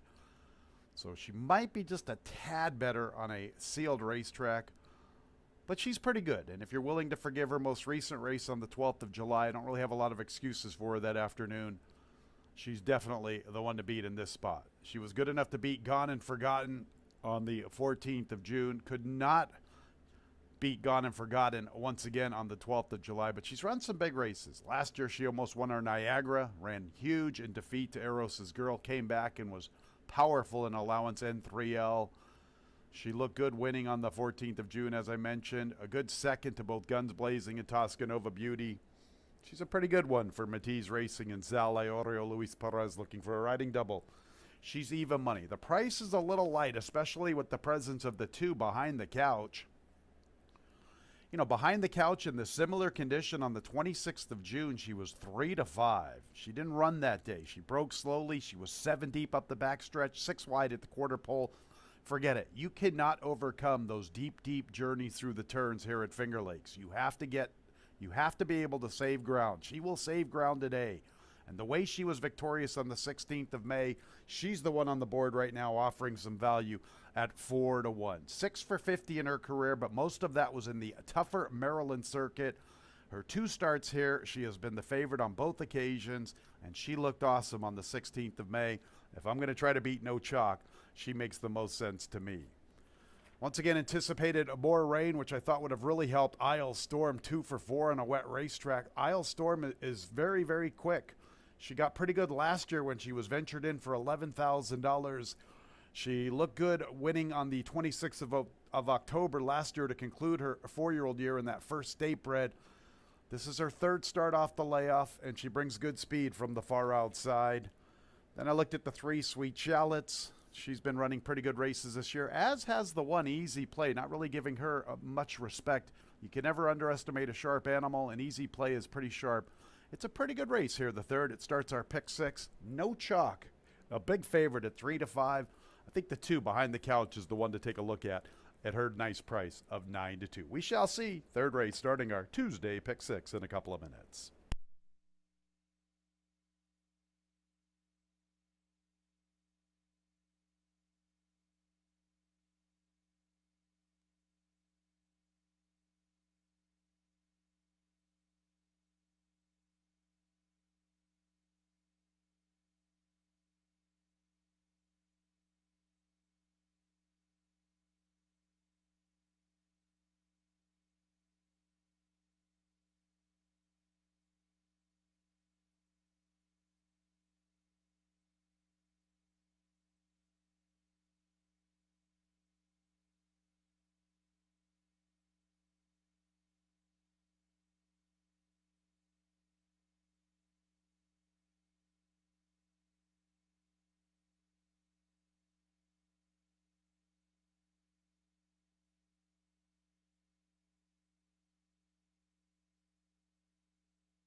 Little more than a minute until post time.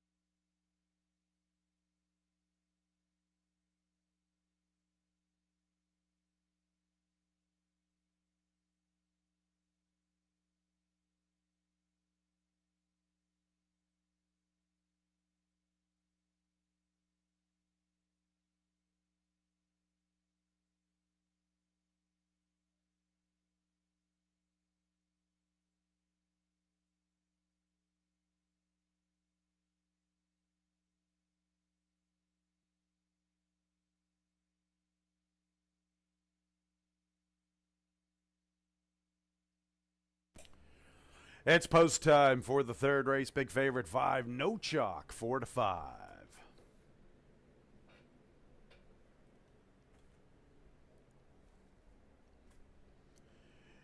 Easy Play, looking for 2 in a row and 3 out of 4. Here's Behind the Couch, looking for her 7th career victory. Sweet Shallots, looking for career win number 15. 5-1 on the board. The favorite, No Chalk. No Chalk is the heavy chalk at 3-4.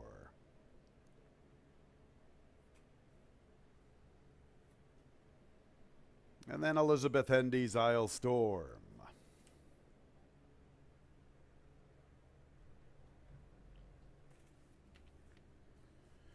No Chalk, 1-4 in the wagering. First leg of our Tuesday pick 6.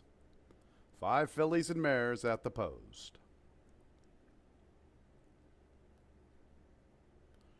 And there they go. No Chalk comes away in last.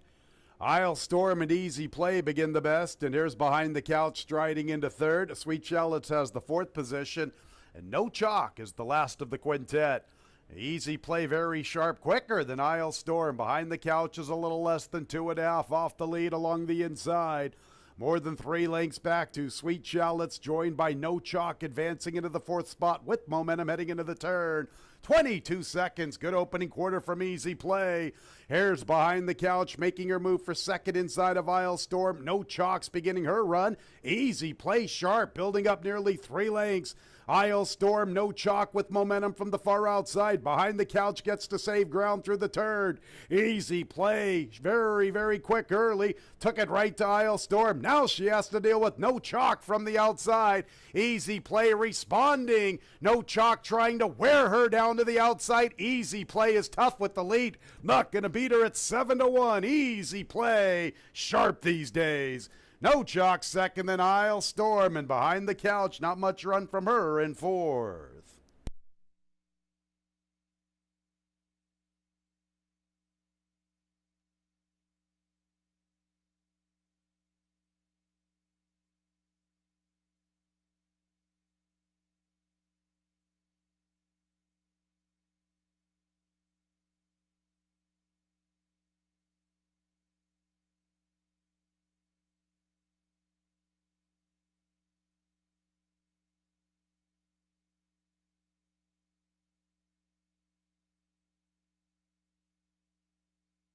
Easy Play, taking it right to Isle Storm out of the starting gate, and she was the winner.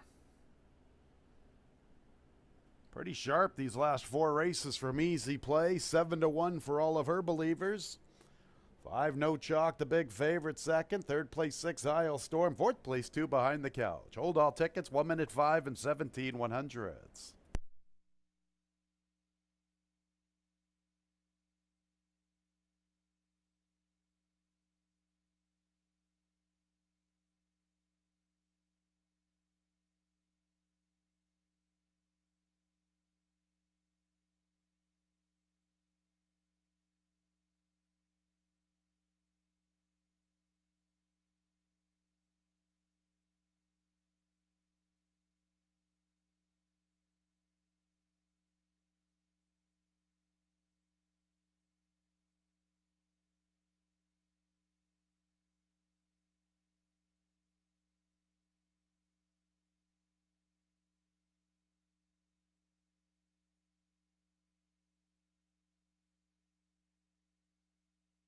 Easy play, 2 in a row, 3 out of 4. Her 5th overall, a 4-year-old dark Bayer Brown filly by Big Brown out of the dam Sweet Frost. Owned and bred in New York by Sunrise Stables. Winning trainer Ralphie D. Ralph D'Alessandro. Winning jockey Manuel Di Diego. Di Diego with 3 yesterday. And right back to the winner's circle here in race 3. Easy play. Going through her conditions pretty quickly this season. 1562, that doubles a good 151 at $94.50. The 15 exact to $29. 156 trifecta $24. 10-cent super 1562 $11.45. Pick 5 starts in the 4th. It's clear of change. Post time in about 23 minutes at 2:43.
Coming up on the fourth, an impressive looking victory by Easy Play. I don't know how that one got loose in there with Isle Storm and behind the couch in the race, but they were just chasing. Easy Play just that sharp off a little bit of a freshening that she just cruised the victory under Emmanuel Di Diego, who had 3 wins yesterday. He got the win for Ralph D'Alessandro at odds of 7-1. Wasn't that she won, it's just how she won that third race. 5,000 claimer, never won 3 condition, going 5.5 furlongs. And look at the board, it's 7-2 is the 2 Knight of the Crown.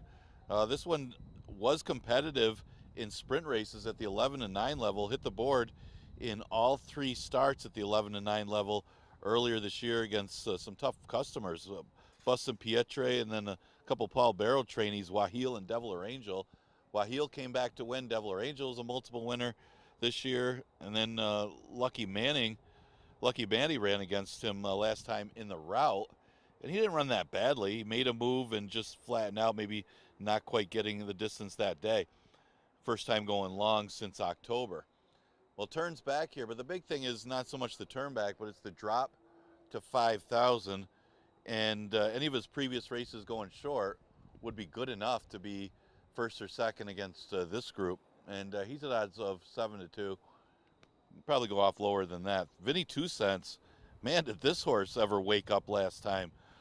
Held the rail that day, just moved up and took over the lead and just never looked back. Beat an easier field, but he did it in dominant fashion at a big price. He was odds of 15-1 after losing by double digits his previous start. So it was a good wake-up call for Vinny 2 Cents. The question is, how good is he right now? Can he repeat it going long against this field? Well, you know he's got good early speed, going short again against this field. You know he's got good early speed. He's got Richie's BL inside him at 5.5. Richie's BL's kind of quick. Vinny 2 Cents, probably not quick enough to clear early, you wouldn't think, but should be out there with Richie's BL for the 5.5 furlongs, shortening up a little bit after the 6 furlong race last time. Well, talking about shortening up after the route would be bench walk. Big turn back in distance for bench walk. Got a good number for the off track. So one thing you say about bench walk, and has had success on the off track, has never missed the board on off tracks. But I don't know about the distance here.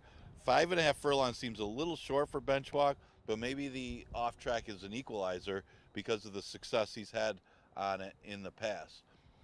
He's a little bit of a price at odds of 8-1. On the outside is Misawa, ridden by Dino for Tina Chamberlain. I mean, this horse off of the claim came in here from Turf Paradise and dominated. Yes, it was a much softer field in that race. He just drew away to a multiple length victory. Probably could have won by more than that, as easy as this horse won.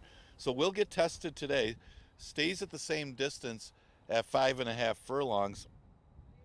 And keep in mind, that race was off of a layoff since December.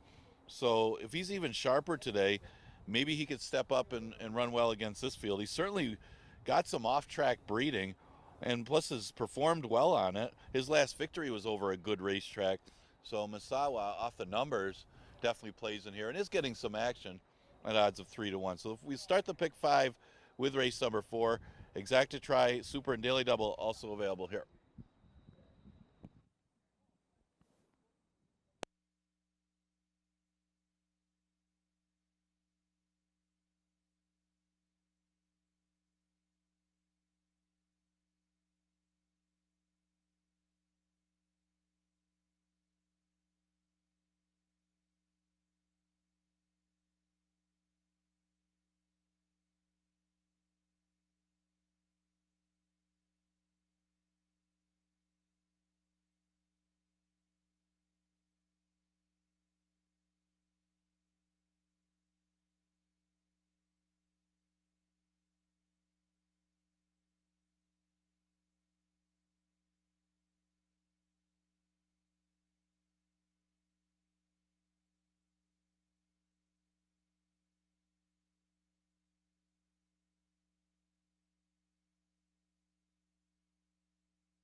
On the track for the fourth race, 5.5 furlongs, 3-year-olds and up, now winners of 3 races, $5,000 claimers. First leg of our Tuesday pick 5.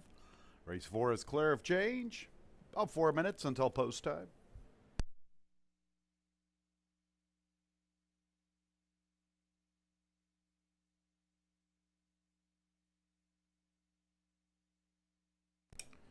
Here's the field. Number 1 is Richie's BL and Joel Cruz. Number 2 is Knight of the Crown, Nazario Alvarado. 3 is Vinny 2 Cents. Vinny's gunning for 2 in a row. He's the 2-1 co-favorite. Michael Davila Jr. is the pilot. Next will be number 4, Stormy New York and Jeremias Flores. 5 is Royal Kaz, Joel Saunier. 6, Dr. Serfolio, K. Burkoa, Jim Aquilano looking for doubles. Dr. Serfolio's gunning for 3 out of 4. 7 is Benchwalk, Jackie Davis. And the 8 is Misawa. He's looking for 2 in a row. Dean Freight's the jockey. He's the favorite at 2-1. Vinny 2 Cents 5-2. Knight of the Crown at 3-1. A field of 8 at the gate in a little more than 3 minutes, starting our Tuesday pick 5. 2, Knight of the Crown currently at 3-1, now 5-2 in the wagering, taking a class drop down to $5,000. Been somewhat competitive against better. Those races in June when he ran 2nd and 3rd in back-to-back starts versus a couple of Paul Barrow trainees, Wahil and Devil or Angel. Both of those races stamp him as a contender in this spot. He's putting the blinkers on this afternoon. He's dropping all the way to the bottom for 5. And he's turning back in distance. Should get a good trip. Has to be considered one of the contenders. I've made him my top pick. 8, Misawa looked pretty good winning on the 4th of July.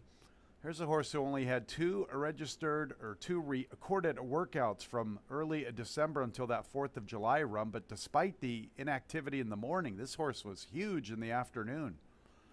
I know he beat up on some cupcakes that afternoon, but he looked good winning. Give credit where credit is due. That was his first start here at Finger Lakes. Misawa for Teener Chamberlain and Dean Freight's. He's the current favorite at 8-5 off that good-looking victory on the 4th of July. I've got him as the second pick. 7, Benchwalk. I'm not sure if Benchwalk's more suited for the 2 turns. That's my first inclination. I will say this. He ran a decent 3rd to start his 2023 campaign in a 5 furlong race. That was over a sealed good racetrack. Definitely has some pretty eye-catching blood. Bernardini out of a Medaglia d'Oro mare. Benchwalk went in for 5,000 on a few occasions. Has a couple of seconds and a victory. Seems like this is a good level for him. The only question mark could be the 5.5 furlong distance. But he's got a lot of foundation in his corner. I give him a little bit of a look as an outsider at 9-1. Then I looked at the 5, Royal Kaz, who doesn't win often but runs second quite frequently. The only knock on him is his 0-2 wet racetrack record in that dismal 29 career high Bayer. But his most recent race against Quad Party was good. He had some races earlier in the season against Tuckabukaway and Countdown that would make him somewhat of a player in this spot. His price is 13-1. 2-8-7-5, starting our Tuesday pick 5.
The horses are approaching the starting gate.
It's post time for the fourth race.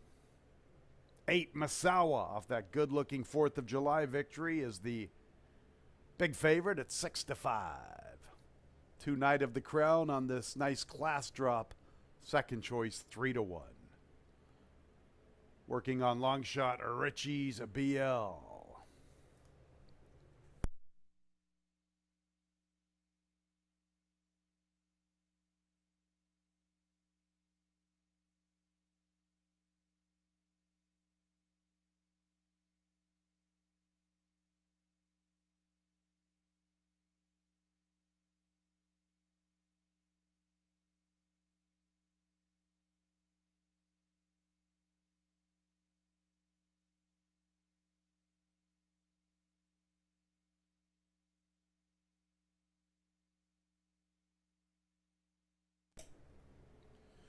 Richie's BL is in. Knight of the Crown moving forward. Here comes Vinny 2 Cents.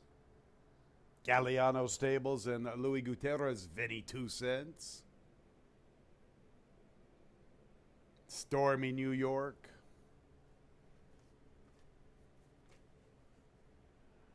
There's Royal Kaz. Dr. Surfolio.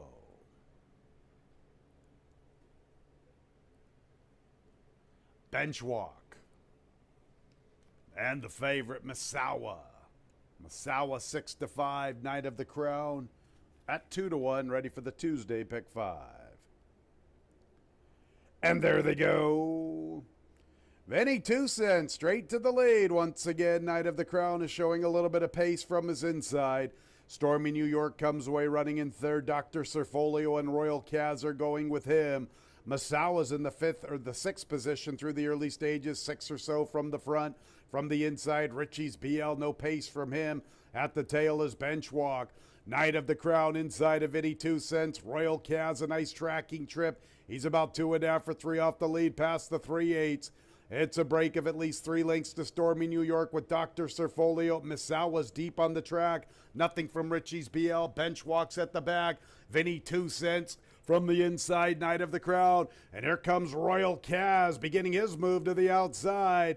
Knight of the Crown along the rail claims the lead near the final furlong marker. Royal Kaz, who loves to run second, trying to slide into that spot. Vinny 2 Cents gives way. Masawa too little too late from the far outside. Knight of the Crown is gone. Knight of the Crown in front from Royal Kaz and Masawa, and 4th place to Vinny 2 Cents.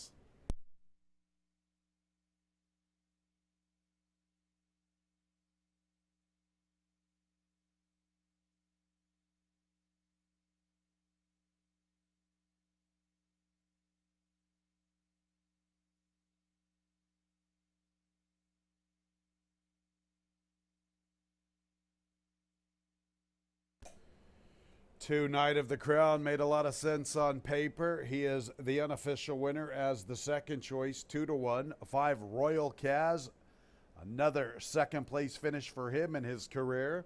Third place 8 Masawa, 4th place 3 Vinny 2 Cents, 1 minute 6 and 4/100ths the final time.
Knight of the Crown on the class drop is in the winner's circle. A 4-year-old Bay Gelding by Ocean Knight out of the Adam Nanos Crown, owned by Linda Dixon and Hector Alejandro. Linda is the winning trainer. The winning jockey is Nazario Alvarado.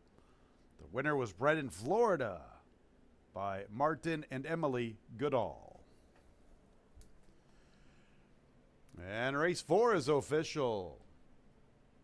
2583. The double 1-2, $56. 25 exacta, $36.40. 258 trifecta, $35.75. 10-cent super 2583, $25.45. 512 early pick 3, $116.50. Look at the early pick 4. 5 with 1 with 2, $905.25. Nice payer in that early pick 4. Late pick 4 will start in race 5. Scratch 3, Noble Endeavor. 3, Noble Endeavor stays in the barn. He's out of this upcoming 5th race. 5, hey, it's Enrico Palazzo. An additional workout, 3rd of August, Finger Lakes Fast Track, 3/8, 36.40 seconds, breezing. Our late pick 4, 20 minutes away at 3:13. Fans, make sure to join us tomorrow, part of our Club 50 promotion. All you have to do is be part of our Lucky North Club and be 50 and older, and you can receive a complimentary program every Wednesday. All you have to do is show your Player Extras card at the program stand on the mezzanine level every Wednesday. That's for a complimentary program only here at Finger Lakes Gaming and Racetrack. If you can't make it on track, no worries. We got your back with free programs online. FingerLakesGaming.com. Click on the Racing tab. Scroll on down to free digital program. They should be up about 5:30 or 6 o'clock each and every day. Sign up and be part of our Finger Lakes BonusBets.com. 6% rewards when wagering on Finger Lakes races. Different percentages from different racetracks. New customers that deposit and wager $100 get a $50 bonus. Not a member? Join today. FingerLakesBonusBets.com. You play, we pay.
We're getting ready for race number 5 and Knight of the Crown, much the best winner of the 4th race. Actually went off at odds of 2-1 despite the drop in class. I think the blinkers on might have helped as well, as certainly was focused and got the victory. That was Naz Alvarado for trainer Linda Dixon to start off the pick 5. 5th race, a 5,000 claimer going 5.5, non-winners of a race since the date. And yeah, you got a horse that's a heavy favorite right now and kind of a tricky read. 3-2 Zone has faced so much tougher, was claimed for 12.5, just ran in a 12.5 race, wasn't that badly beaten at Saratoga, now shows up here in a beaten $5,000 claimer. Keep in mind, this horse has got some backlash, was stakes placed 3 times in his career. He's also not been that bad on wet tracks. Sometimes, like I said earlier, sometimes when they look too good to be true, they usually are. But 3-2 Zone seems to have a class edge on these rivals and is getting play at odds of even money. Another interesting one is the 4 Papa Tom B. Not much for competitive activity, especially last year. Only raced twice since February. One of those races was in May, the other race in September. So not much action for this horse. But he does have a back class edge on most of the other rivals as well, facing allowance rivals in the past. So hits an all-time low of 5,000, but it is his first start since September and only his second start since May of last year. So I guess that's the downside of Papa Tom B. But if this horse runs to where he's capable of, despite the lack of activity, he certainly could be a definite contender against these. Bowing Snowman's taken some early play in here. This horse is really tough to play on top. He isn't bad on an off track, I'll say that, but he doesn't have any wins on the off track.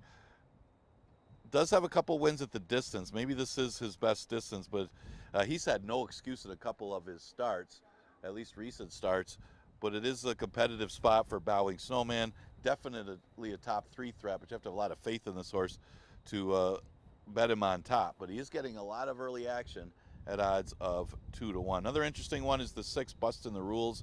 Kind of a disappointing effort last time on the big drop in class. He didn't have very good form going into that race, so it was a much needed drop for Bustin' the Rules. Hasn't been the same horse that he used to be, another one with some back class. Takes the weight off with the apprentice rider.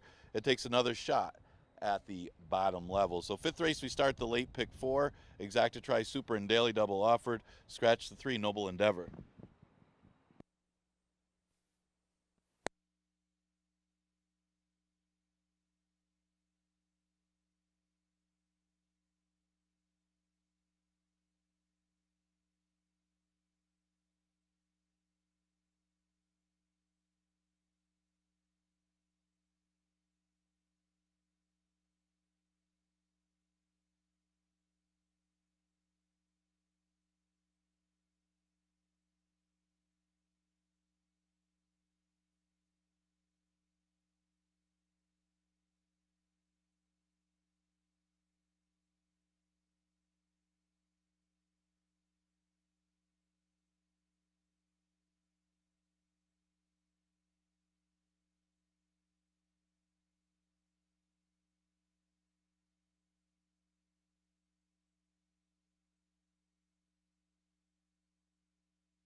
Coming onto the track for today's fifth race, sprinting 5.5 furlongs, 3-year-olds and up, non-winners of a race in the past year. $5,000 claimer, scratch 3 Noble Endeavor.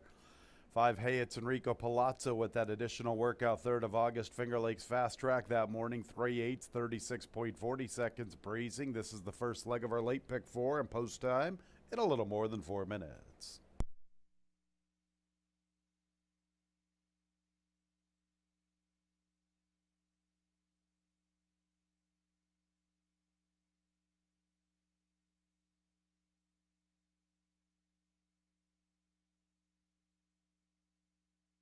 Here's the field. The one is 3-2 zone with Reylu Gutierrez, 4-5. 2 is Holy Cowboy, Emmanuel Di Diego looking for another score. Scratch the 3 for Papa Tom B, Joel Cruz. 5, hey, it's Enrico Palazzo, Michael Davila Jr. 6 is Bustin' the Rules with Carlos Barbosa. Next will be number 7, Bowing Snowman. And jockey Jeremiah Flores. And the 8 is Dean Verdile, the 11-year-old looking for his 13th career score. His jockey is Rafael Rojina Jr. Field of 7 commencing our late pick 4. A little more than 3 minutes until post time.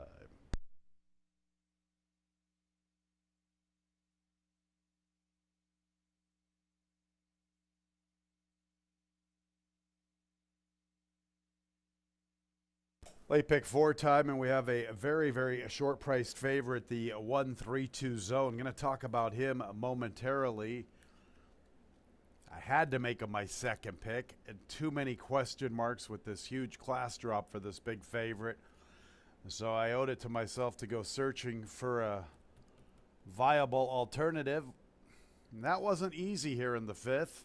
Looked at the 3 a little bit, Noble Endeavor, but then he scratched. Ended up on the 4, Papa Tom B. He's on a class drop. He went off a layoff last season. He was inactive from late February until late May when he ventured back to Finger Lakes and he got the job done. He's 3 for 17 here with 2 seconds and a third, including probably an allowance victory at some point in his career. He's never been in for 5. And I'm just trying to get away from this inside horse, so I landed on the 4, Papa Tom B, on the comeback bid for trainer Paul Barrow and jockey Joel Cruz. We get a little bit of price of 9-2. Now we get to the 1-3-2 zone. What do we do with 3-2 zone? I couldn't tell if the front bandages were on. They were on a few starts ago. He's in for 5,000. Getting a little old up here in the booth, fans. Dark day today. Just had a little trouble trying to see if he had any front bandages on. But let's talk about this horse. Less than a year ago, he was in the Grade 1 Forgo. He was up against Cody's Wish and Jackie's Warrior. There he is with Repo Rocks. 3 races ago, he ran second for 12.5 at Belmont Park. Claimed that day for 12.5 from his ex-trainer, Old Connections. Then he was stepped up to 20, runs a credible third, but it was a voided claim for 20. Then they put him in for 12.5, not much run at Saratoga on the 23rd of July. Here he is at Finger Lakes for $5,000. He's made nearly $370,000 in his career, and as I mentioned, not even a year ago, he was in a Grade 1. I owe it to myself to have to go try to beat him. If he beats me, I'll take it. He's 3-5. He's probably lower at post time. Probably the horse to beat, but maybe Papa Tom B can spring my upset. 18, Verdile. He'll get better as the season progresses. This is his second start of the season. It's been a while since the old-timer got to the winner's circle.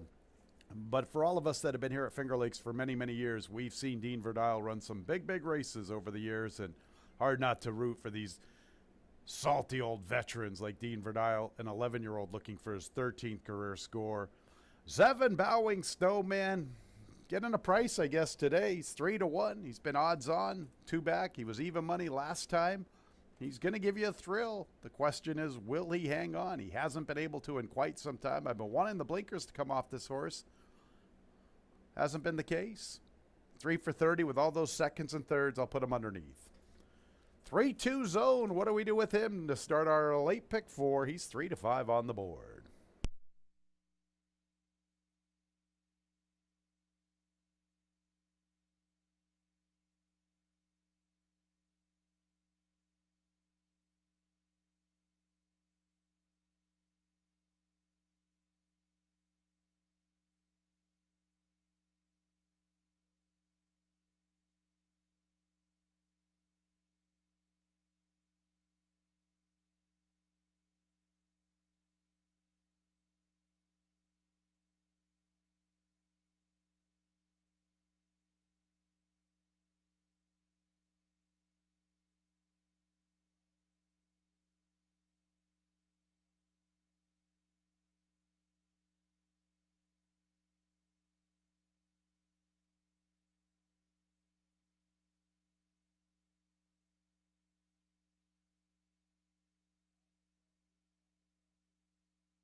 Nearing the gate.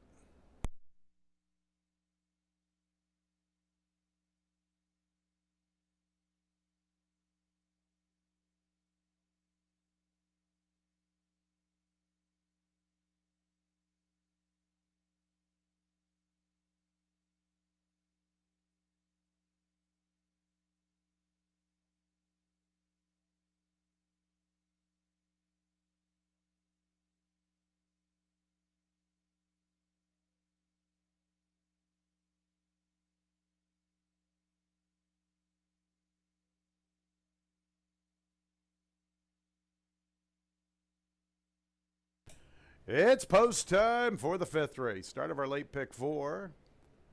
3-4, number 1, 3-2 zone. 3-1, number 4, Papa Tomby. 4-1, number 7, Bowing Snowman. Field of 7 arriving at the starting gate. Busting the rules will be the first one situated.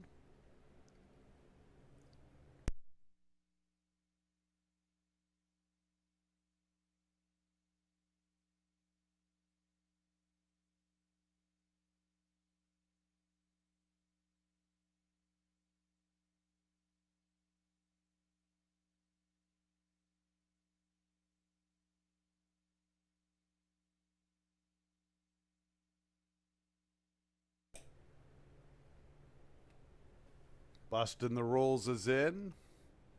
Up next, Bowing Snowman. Looks like we're loading the outside 3 first. Dean Verdile loading to the far outside. All right, let's go with 3-2 zone next. He is 1-2. Less than a year ago, he was up against Cody's Wish and Jackie's Warrior in the Grade 1 4-go. Holy cowboy.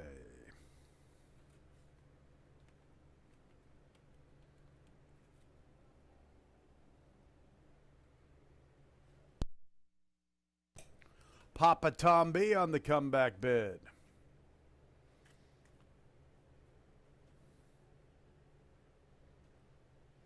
And one of the better names on the racetrack. Hey, it's Enrico Palazzo. Late pick 4 time. And there they go. Bowing Snowman. Hey, it's Enrico Palazzo. Dean Verdile. These 3 quickly away. Holy Cowboy is 4th. 3-2 zone. Asked for speed along the rail, making a move for a shared 3rd spot. Papa Tomby's 8 lengths off the lead, and busting the rules is a good 10 from the front. Bowing Snowman where he likes to be with the top spot from Hey, it's Enrico Palazzo. Big long shot. Holy Cowboy up close heading into the turn. Dean Verdile tries to commence a bid from the far outside. He covers 3-2 zone. They have a little less than 4 to find. 7 to Papa Tomby. Papa Tomby trying to pick up his stride at the tail, busting the rules. Bowing Snowman with the lead. And here comes 3-2 zone making a move into 3rd. Holy Cowboys in the 2nd spot. Dean Verdile, Papa Tomby, and Hey, it's Enrico Palazzo.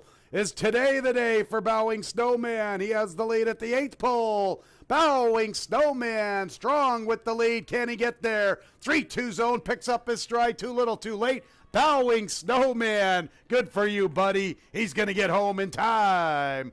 3-2 zone was second. Then Papa Tomby. And maybe Holy Cowboy. It's 67-1 for the Superfecta.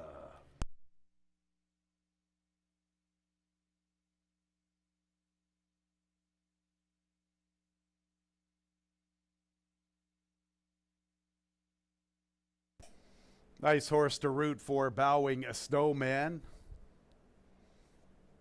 All those leads at the 8th pole and just couldn't get there. Well, today he was able to.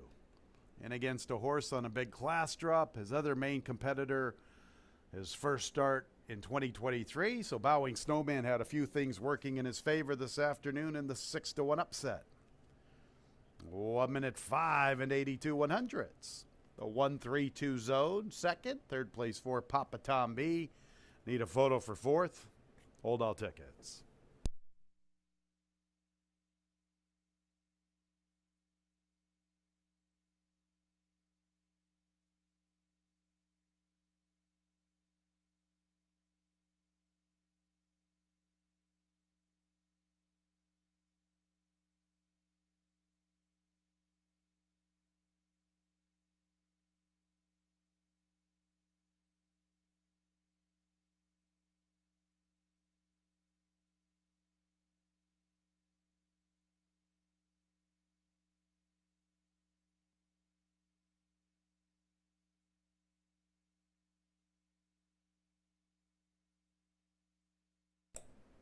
All right, Bowing Snowman's in the winner's circle. Good job, buddy.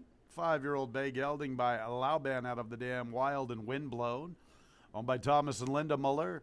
Thomas is the winning trainer, the winning jockey. Jeremias Flores. The winner was bred in New York by McMahon of Saratoga Thoroughbreds, LLC. Holy Cowboy for the Super.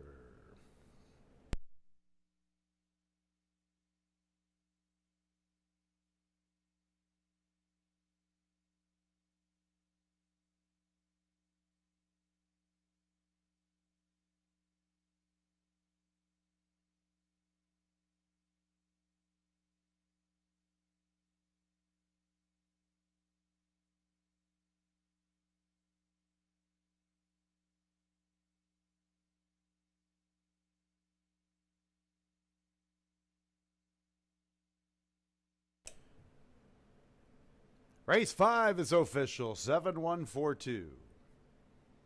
2-7 double, $61.50. 7-1 exacta, $21.20. 7-1-4 trifecta, $16.50. 10-cent super, 7-1-4-2, $21.30. 1-2-7 pick 3, $100.75. Race 6, number 4, Ganondagon. Make the weight 115 pounds. Giovanni Peretti is now a 7-pound bug. The weight is 115 for Ganondagon. Late pick 3 begins in race 6, 23 minutes away at 3:45.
We had a claim out of the fifth race. The runner-up 1-3-2 zone in a two-way shake moves to the barn of Nurka Huertas.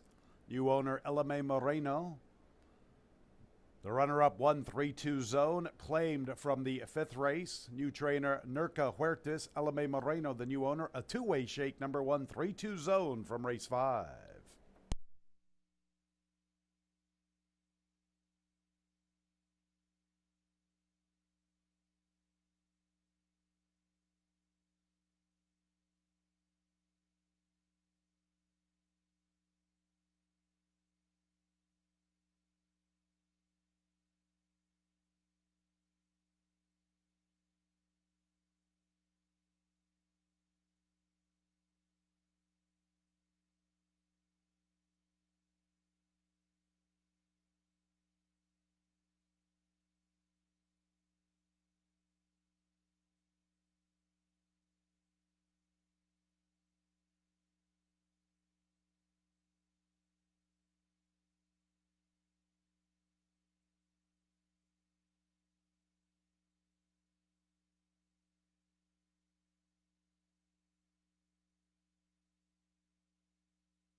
All right, getting ready for race number 6. Congratulations to the Mullers, Tom Muller and Linda Muller, finally breaking through with Bowing Snowman. First, they had some nice things to say to me after 3 straight losses. Came out running today. Jeremiah's Flores aboard Bowing Snowman starts off the pick 4, big race from that one in race number 5. 6th race of 5,000 claimer, going 5.5 furlongs. Horses that won a race since date. And, look at Special Story, a horse that, probably needed a race or two as an 11-year-old this year. And was probably trying to help his stablemate in his second start of the season, as he ensured a pace for Hero Tiger. Of course, Hero Tiger didn't quite get there anyway, but ran into a sharp Massey Hall. Well, last time caught a field that he's supposed to be, and he definitely did. He won easily that day. So a little tougher today for Special Story, but he's always ran okay, or actually pretty well on and off track. It should get a nice stalking trip in here as well. Definitely a top 3 threat in here, and maybe a big win threat as well, is Special Story. And you're going to get a little more value at 9-2. Of course, last time you got a little value as well. But definitely should be very formidable in this spot. Magnificent Crown maybe hanging a little bit in the last couple starts, but still running well. Ran behind Dr. Lloyd a couple races ago, hung a little bit in there, but he did break badly. So that's one of the problems that he's had the last couple starts, is he hasn't been breaking all that sharp. But the other issue today would be is there is some moisture in the racetrack, but overall, he's got good numbers for the off track, and he did way back when perform his best lifetime buyer in the West. So it's all how he handles today's off track. But he's definitely knocking at the door and gets Ray Gutierrez today, so he should be a threat as well in this race. Getting some play at odds of 5-2. Actually, most of the plays a lukewarm favorite at 5-2. Other horses to consider: Dr. Lloyd is sharp right now. 2 straight top 2 finishes. Last time in the slop, ran second to another off-track lover in Massey Hall, so ran very well. He is better at 6 furlongs than at 5.5 overall with his record anyway. And it's deceiving his off-track record as well, kind of like Magnificent Chrome. He has had some good numbers on the off-track, including his last start. So at 5-1, he's another one to kind of consider in race number 6. The 5 Stone Guitar could be the speed of the speed. It just depends on Professor Dave, how quick that one is from the rail, because Stone Guitar breaks outside him. But he's working well for his return. His only start this year was a victory. It was shorter at 4.5, but he got a freshening since then. His best lifetime buyer at an off track as well, so it shouldn't bother him as well, being by Bustin' Stones. It's just a question of the pace scenario, if he can get the lead in here or not over Professor Dave, or if the two of them end up battling, because that other one has the rail post. The 8 is, I mentioned that one. The 7 is Cavaradossi. Cavaradossi is going to get bet because of the connections. Hasn't really been running that well. I've lost to Magnificent Chrome, lost to Professor Dave last time. But the big thing would be the off track, and that might be the equalizer for Cavaradossi. His running style shouldn't hurt him either. A 460 Tomlinson for an off track, and he's run well on it. He does have 2 of his wins on the off going, so maybe that'll help this horse step up. But you're going to get a little extra play on him because of the connections, despite not the greatest of form. He did have a win going 6 furlongs back on June 27th, so not out of it, especially with the moisture in the track. That's a few of the contenders for race number 6. We start the late pick 3. Exacta Tri Super and Daily Double also available here.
On the track, race 6, 5.5 furlongs, 3-year-olds and up, now winners of 2 races in the past year. $5,000 claimers. For Ganondigan, the weight's 115. Giovanni Paretti's now a 7-pound bug. Here they are, one Professor Dave. Cabercoa looking for 2. 2 is Dr. Lloyd with Michael Davila Jr. Next will be the 3, Mo Crazy Blues, Heeman Harkey. For Ganondigan, Giovanni Paredes. 5 is Skip the Parade. 6, Special Story, Stephen Frett. Favored at 5-2. 7 is Cavaradossi, John Davila Jr. 8 is Magnificent Chrome, Reylu Gutierrez.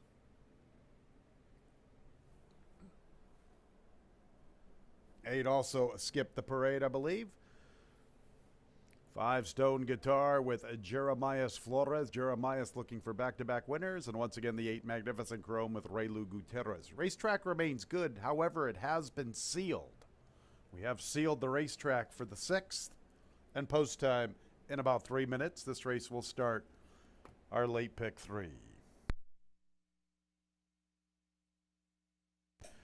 Field of 8 to start this late pick 3. Pretty competitive race. I thought this was one of the more difficult handicapping assignments, especially just trying to narrow it down and who you're going to select as your top pick. You can make a case for many of the horses in this spot. I like the fact the racetrack has been sealed for my top selection. That is the 7 Cavaradossi. I like the fact that there appears to be an abundant amount of pace. Professor Dave probably wants to go from the rail. Dr. Lloyd has been rating a little bit more this season than he used to once upon a time when he was like 3 and 4 years of age. Stone Guitar hasn't raced since early May. You'd have to think he might be up there mixing it up. And then you get the 11-year-old Special Story, who seems to do his better runnings these days when he's forwardly positioned. So I'm hoping that we get some ample pace, which it looks like, for the 7 Cavaradossi. Anytime I see a Speightstown horse, I get a little excited, especially when there's wet weather. And that's the case here with Cavaradossi, who has a huge 460 Tomlinson for a wet racetrack. That's about as big as a Tomlinson as you'll see. 2 for 5. The last time he was on a good sealed racetrack here at Finger Lakes, that was once upon a time, more than a couple of summers ago. He won by 14 lengths. Now, granted, he got a pretty soft, favorable pace that day, 23, 46, and 4. Very soft for starter allowance competition. But still, that was the last time he was on that sealed racetrack here at Finger Lakes. I like the way he looked winning on the 27th of June. I picked him on the 11th of July. He just might have come back a little too quick. He's getting a little bit up there in age. He's 8 years of age. Let's give him a look at 5-1. 8 Magnificent Crow makes a lot of sense on paper, although he is not that good on a wet racetrack despite decent blood. California Chrome out of an Unbridled Song. The wet blood is so good. The Tomlinson's over 400, yet in 6 appearances, he has only been able to manage a 3rd-place finish. Ironically, though, his career best buyer was in that 3rd-place finish. I'm assuming so, a 77, versus all of his successful races on a fast track, which has earned him a top buyer of 76. You go figure. Should get a good trip. Reylu Gutierrez been riding here this season on Mondays, sometimes Tuesdays. Magnificent Chrome with his outside draw at 3-1. 6 Special Story, an 11-year-old, and I've got a soft spot on my heart for these salty veterans. Special Story looked awesome on the 27th of June. Been given some ample spacing before his next race, which is today, obviously. He just won by nearly 8 lengths, and he's done some good stuff over a wet racetrack himself. And then you get Dr. Lloyd, the Cinderella story this afternoon. And not to touch upon a very sour subject, but this is Maple Leaf Mel's older brother. And how cool would it be if Dr. Lloyd could step up with a big effort today for his fallen sister. 7-8-6-2 in race 6, starting our late pick 3.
Post time in about a minute.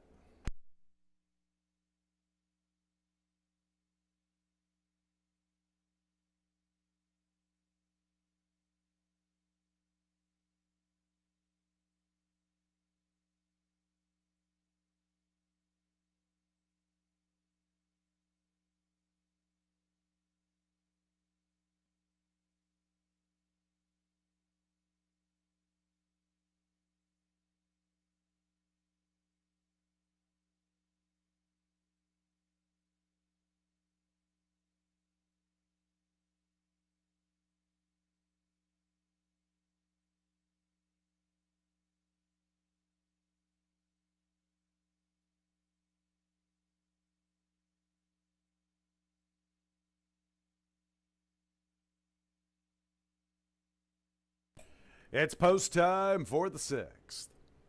Special Story and Magnificent Chrome are both a 2-1. 8 Magnificent Chrome is the current favorite.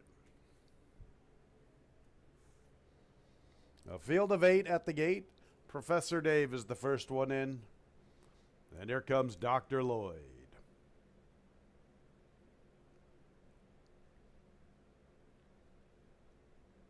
Then the 2 long shots. Mo Crazy Blues and Ganondagon.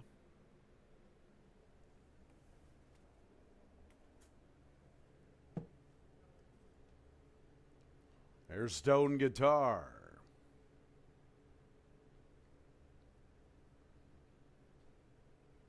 Special Story, the 11-year-old, looking for his 13th career score. There's Cavaradossi. And then Magnificent Chrome, who is now the favorite by himself at 9-5.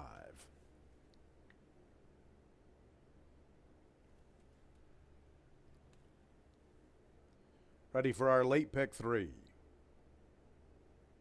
Somebody's acting up along the inside. It's Ganondagon. Jockey is out of the saddle.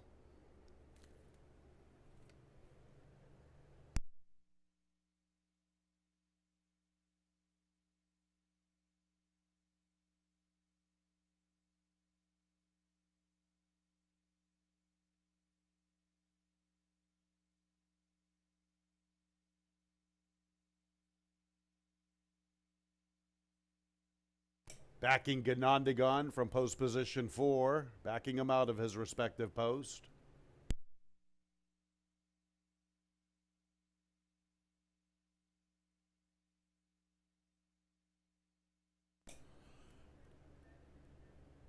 Giovanni Peretti's ready to remount. Some late money has come in on Dr. Lloyd. He's all the way down to 2-1. Same price as Magnificent Chrome. Magnificent Chrome is still the current favorite. Just about ready for the race. And there they go. Stone Guitar with a brisk beginning. Likewise for Professor Dave. Magnificent Chrome gunned hard from the far outside. And Dr. Lloyd is in close attendance. Cavaradossi's on the move into the 5th spot, and he's a little more than 5 lengths off the lead. A length to Mo Crazy Blues, then Ganondagon. And Special Story, normally with the top spot through the early stages, is last of the 8. And they sizzle up front, 22 seconds for Stone Guitar. And there's Magnificent Chrome and Raylu moving into contention. And Cavaradossi continues to improve his position. He's 4th, but he's ready to take over 3rd. And he gets within 4 lengths of the leaders. And Dr. Lloyd's trying to close in as well. Stone Guitar, Magnificent Chrome. Dr. Lloyd closes in with Cavaradossi. And Special Story's trying to pass them all to the far outside. Stone Guitar and Magnificent Chrome. And Special Story He's running a big one. He fires into 3rd. Good battle still up front. Magnificent Chrome and Stone Guitar. Magnificent Chrome a narrow lead. Stone Guitar fights willingly. Magnificent Chrome's the winner. Stone Guitar ran his heart out in defeat. Then Special Story, and how about Ganondagon at 50-1 for the Superfecta.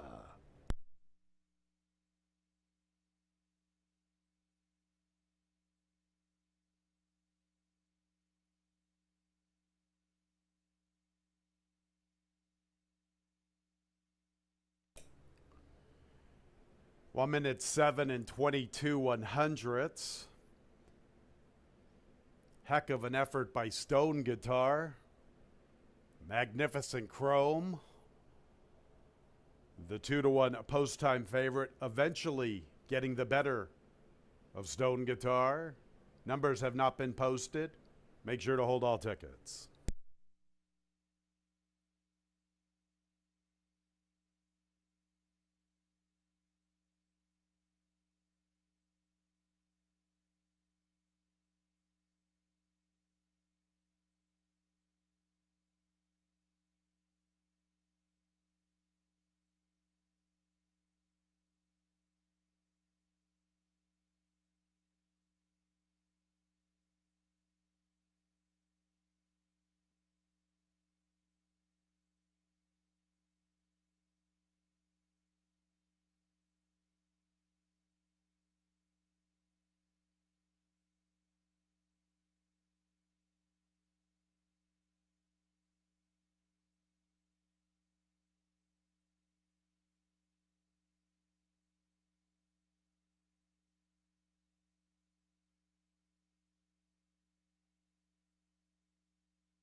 Magnificent Chrome is in the winner's circle. It's his 5th career score. He is a 5-year-old chestnut gelding by California Chrome. Out of the damn Magnificent song. Owned by Robert Arejo. Winning trainer is Ronnie Bree Jr. Winning jockey, Raylu Gutierrez. The winner was bred in Kentucky by Calumet Farm.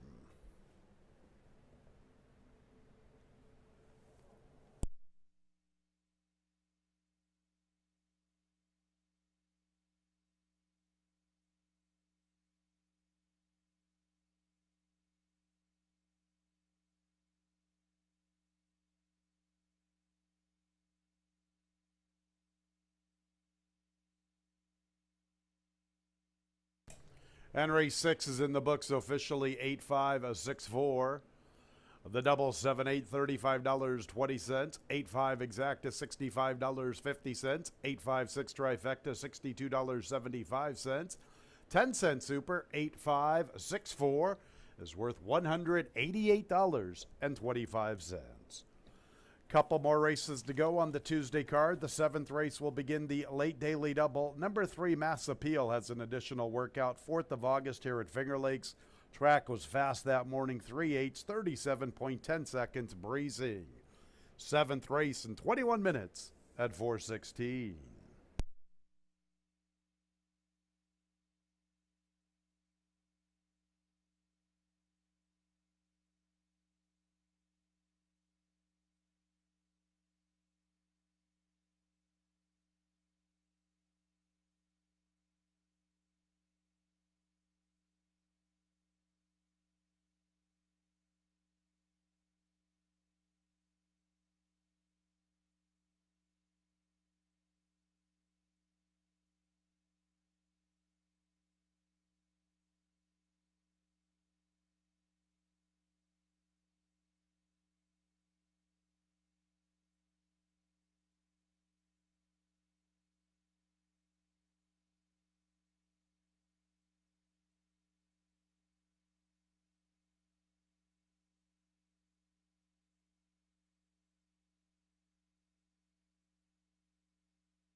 Okay, ready for race number 7. That was Magnificent Chrome.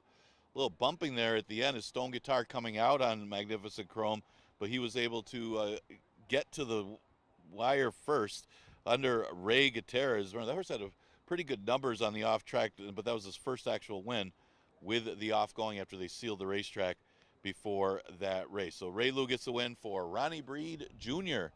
in race number 6. 11-9 is the price for this one. And looking at the board, the 2 Almendro going to get some play in here. Finally get some class relief, dropping to the 11-9, maybe a little over his head in a lot of these races. I mean, you got Flying Emperor, Ladies Golden Guy, Warrior's Revenge on his paper. And it's not like he's that badly beaten in a lot of those races. He's got good early speed, maybe not as quick lately as he used to be, but the drop to 11-9, he certainly should be formidable, and is going to get some play here at odds of 4-5. If he runs his race against this competition, you figure him to be a lot better, at least a first or second in race number 7. The other horses to consider, at least for a long shot, how about the 3 Mass Appeal? Mass Appeal, a 467 Tomlinson for an off track. The horse also actually ran well on it just a couple of races back. This is a better distance as well for Mass Appeal, as he does it 3 wins in 5 seconds and 12 starts going 5.5 furlongs. So the off track, 5.5 furlongs, some things to like about Mass Appeal. Like I said, he just missed against Conformist. It was a close photo in that race in the slop back on July 3rd. A repeat of that effort would put him right there. And he's a big price right now at odds of 10-1. The 5 is Double Shot. This one drops a little bit when you consider those are open claimers that he comes out of. Only issue for Double Shot would be the distance. This one certainly has faced higher class horses, is okay on an off track. A couple wins on it. It's just he's got no speed. So the distance of 5.5, he's going to have to make up some ground or else get some help up front. But he's definitely talented enough to beat this field, so another one to consider. Then you got the 1 Letter Carrier Henry, and this is a good distance for him as well at 5.5. He just has never won going 3/4, and well, he's won once, I think it was 6 furlongs, but 5.5 is clearly his better distance. And at the 11-9 level, has got to be considered. He draws the rail. He ran second to Invaluable Will just a couple starts ago. Always right there. More seconds and thirds than victories for Letter Carrier Henry. But again, 5.5 is where he's gotten his 3 of his 4 victories, and that's the distance he goes today. That's some of the contenders for race number 7. Exacta Tri, Super, and Daily Double, races 7 and 8.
Coming onto the track for today's 7th race, 5.5 furlongs, 3-year-olds and up, non-winners of a race in the past 6 months, or non-winners of 4 races. Claimers, 11 down to 9. Sprinting at 5.5. And we have that additional workout 3, Mass Appeal, 4th of August, Finger Lakes Fast Track, 3/8, 37.10 seconds, Brazing. First leg of our late daily double, field of 8. They'll be at the gate in a little more than 4 minutes.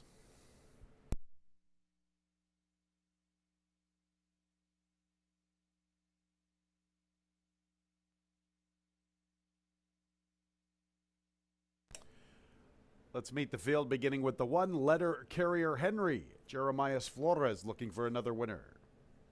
2 is Almendro, big favorite, 4-5, Jackie Davis. 3 is Mass Appeal, Michael Davila Jr., 1 of 2 for the Murph. 4 is Night Escort with Kevin Navarro. Be advised, he will be getting his blinkers equipped at the starting gate. On to the 5, Double Shot, John Davila Jr. Here's the other Murph trainee, 6, Tommy the Torch, Nazario Alvarado. Now's looking for another score. 7 is Massey Hall with Stephen Frett. And the 8 is Production Credit, Emmanuel Di Diego and Ralphie D looking for doubles. Our 7th race, beginning the late daily double in a little more than 3 minutes. 7th race is also a difficult handicapping assignment. This has lots of question marks. You know, all the horses with the past class, like Almendro, Tommy the Torch, Double Shot, even Letter Carrier Henry, they just haven't been themselves of late. Now, Double Shot does have a victory earlier this year at Aqueduct, and he had a couple of wins last year. But Almendro hasn't won in quite some time. Likewise for Letter Carrier Henry, and Tommy the Torch has only been in the winner's circle once, and that was back in 2022. It's been quite a while for those 4 horses we've talked about, that I'm talking about with the past class, that have gotten there. That's why they're all in for, I guess, this 11 down to 9 this afternoon. 2 Almendro makes a lot of sense, especially considering his company lines. By far his easiest assignment in quite some time, if not ever in his career. I mean, once upon a time, this horse ran in our New York Derby. He ran against the 2022 Finger Lakes Horse of the Year in his final start in 2022. That's Warrior's Revenge, and he ran a good second to Warrior. There's Ladies Golden Guy, Disco Dino, our George Barker champion earlier this season. There's Flying Barney.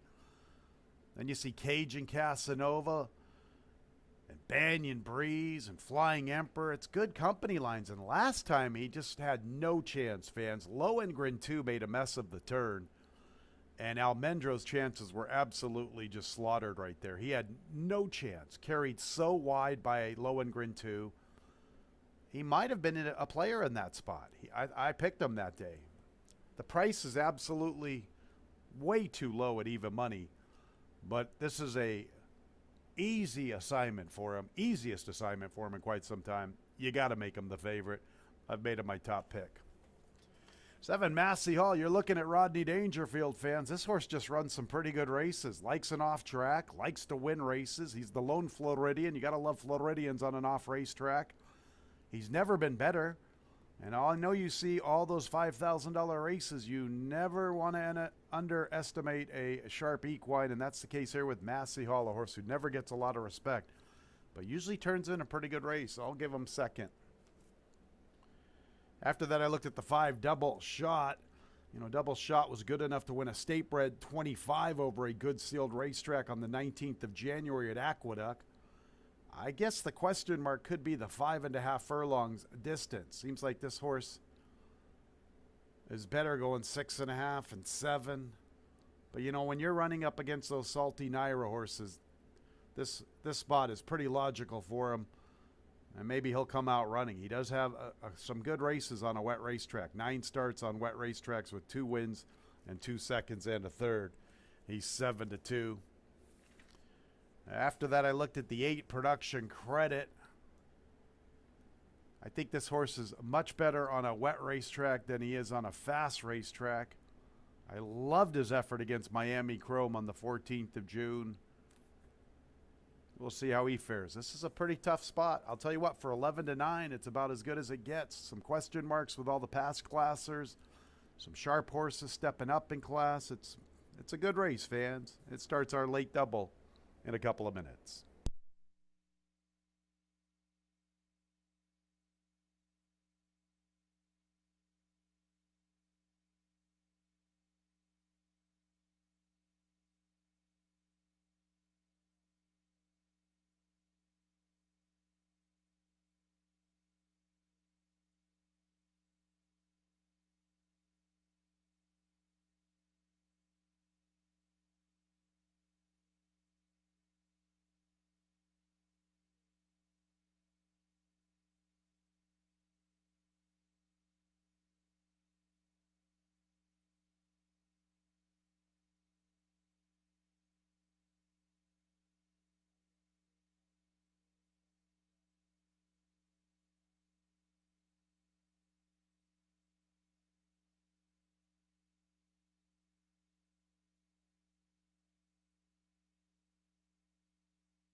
The horses are approaching the starting gate.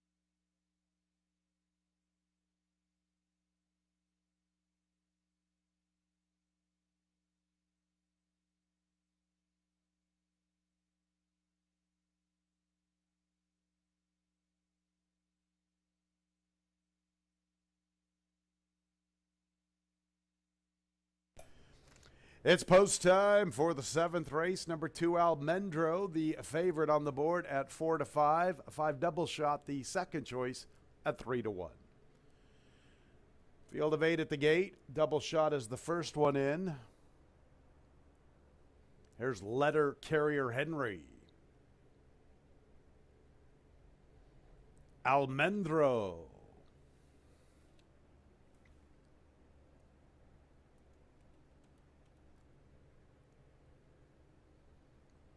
Mass Appeal will be next.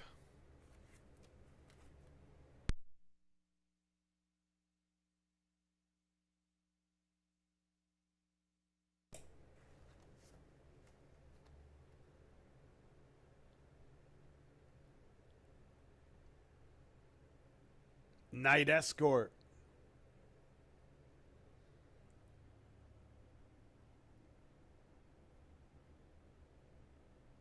Ed Schatzel's Tommy the Torch. Massey Hall for the long shot king, Eddie Babcock. Production credit, Emmanuel Di Diego and Ralphie D looking for doubles. Ready for the late daily double. Lots of movement from Night Escort. This is going to cause a little bit of a delay, I believe.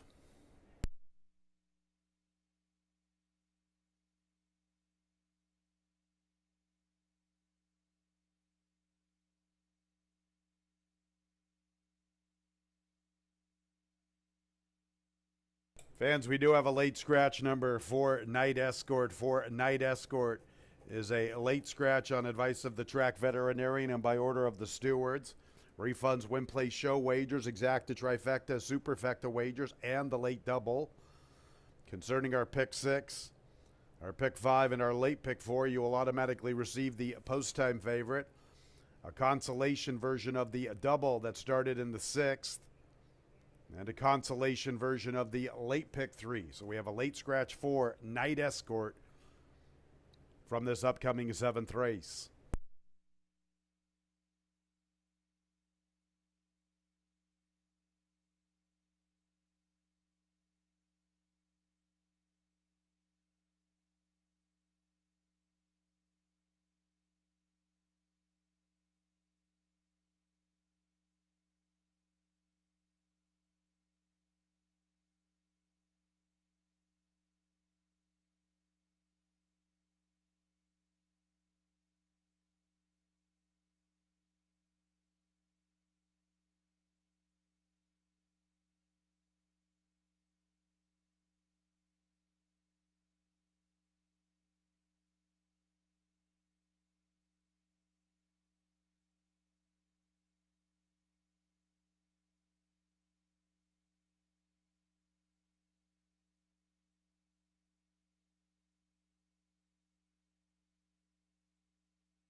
Set to reload the horses. Field of 7 now with that late scratch 4 Night Escort. Double shot the first one in. Almendro still the clear-cut favorite at even money.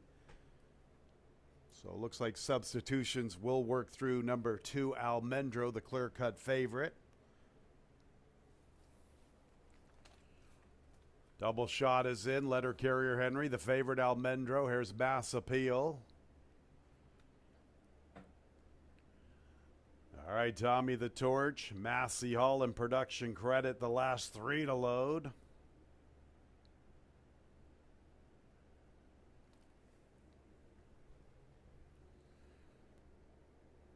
And here is Production Credit to the outside. Ready for the race. And there they go in a slow start for Double Shot. Almendro with a beautiful beginning, and letter carrier Henry is running with him, and also up close is Production Credit. Here's Mass Appeal in the 4th spot. Far outside is Massey Hall. Tommy the Torch splits them. Double Shot had a slow start, and he's far out of it. Pace on up front with Almendro and letter carrier Henry. Production Credit gets a nice trip, and he's closing in, heading into the turn. And Massey Hall is there with Tommy the Torch and Mass Appeal. They're starting to get very compact up front. And Double Shot's hitting his best stride at the back marker. Almendro's had enough of letter carrier Henry, immediately tackled by Production Credit. Massey Hall with a very wide journey. I'm going to Tommy the Torch, Mass Appeal, and Double Shot continues to gobble up ground. Here he comes to the far outside. Double Shot's really picking up his stride. Almendro has the lead. Let's check out Double Shot to the far outside. Production Credit fighting on from second. Double Shot gaining that spot. Almendro has kicked clear. Almendro on the class drop from Double Shot, Tommy the Torch, and Production Credit.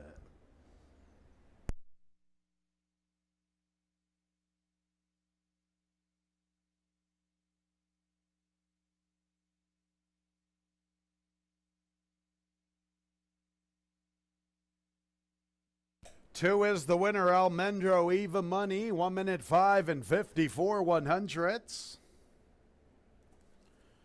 5 Double Shot from last into the 2nd spot. 6 Tommy the Torch, good effort 3rd. 4th place 8 Production Credit. Fans, you are reminded 4 Night Escort was a late scratch.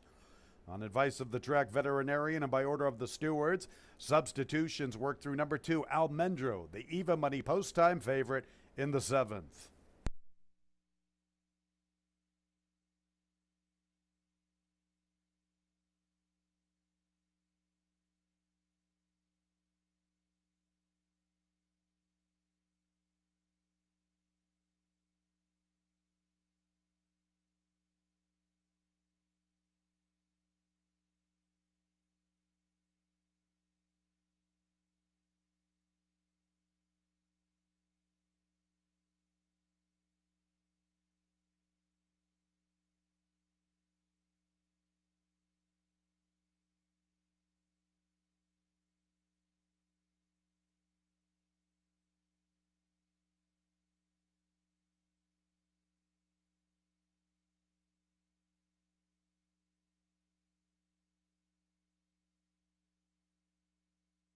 Seventh career victory, number 2, Almendro.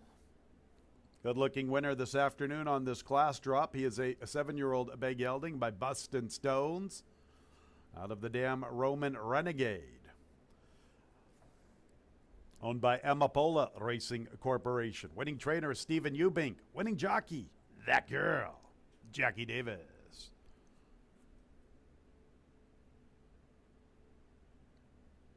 The winner was bred in New York by Juan Cajigas.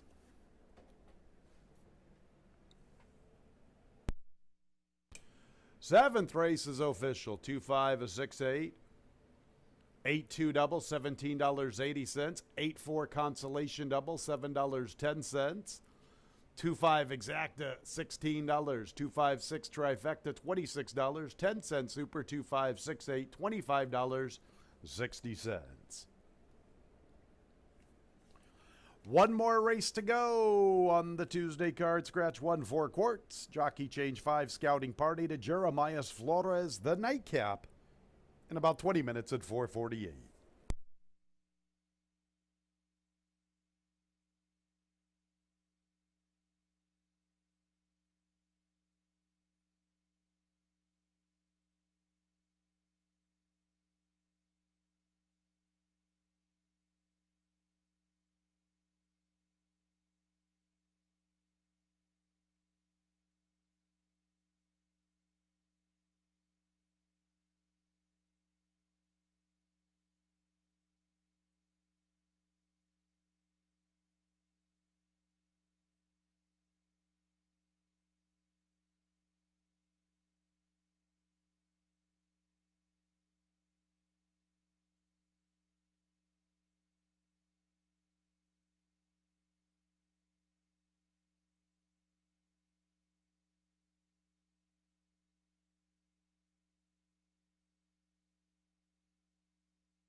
All right, getting ready to conclude this race card with race number 8.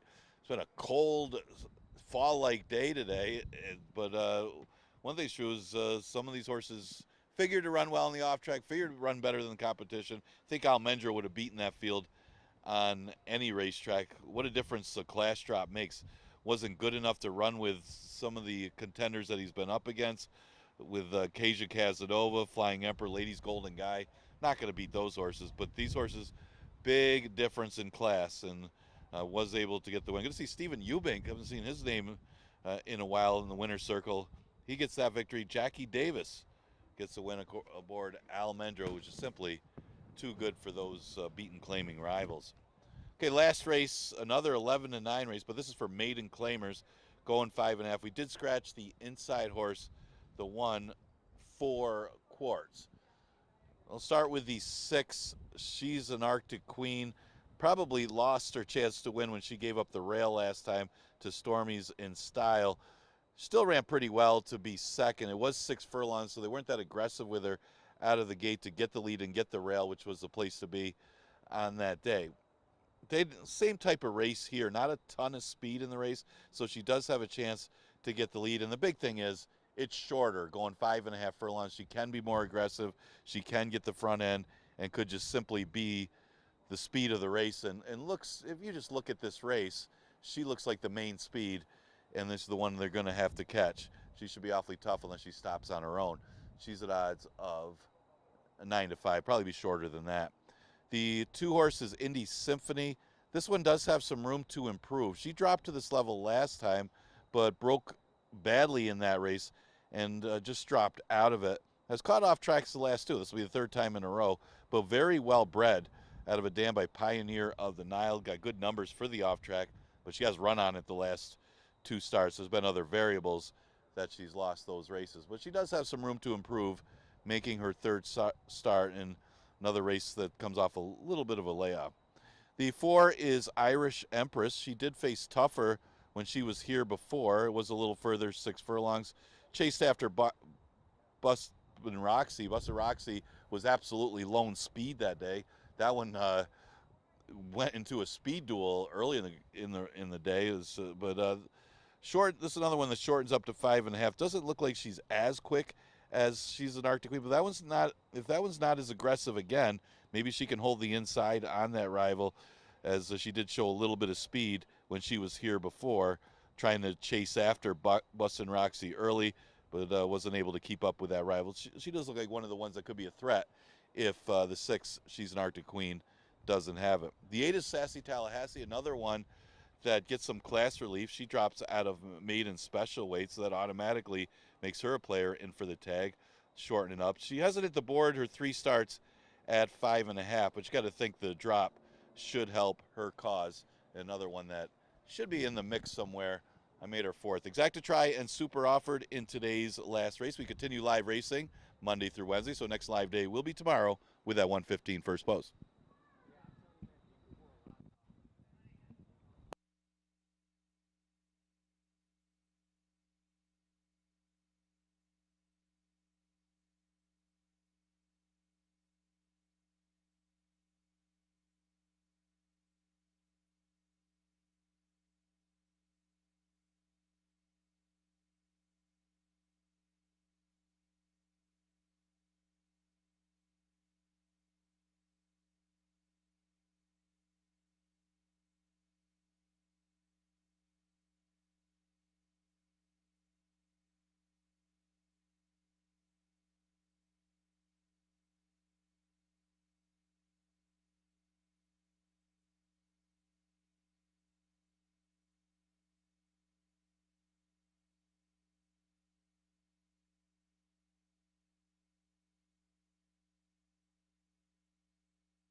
One more race to go on the Tuesday card. 7, 3, and 4-year-old fillies sprinting at 5.5 furlongs. Maiden at Claymers. 3-year-olds and up the level 11 down to 9. Lose the 1-4 quarts. 1-4 quart scratched.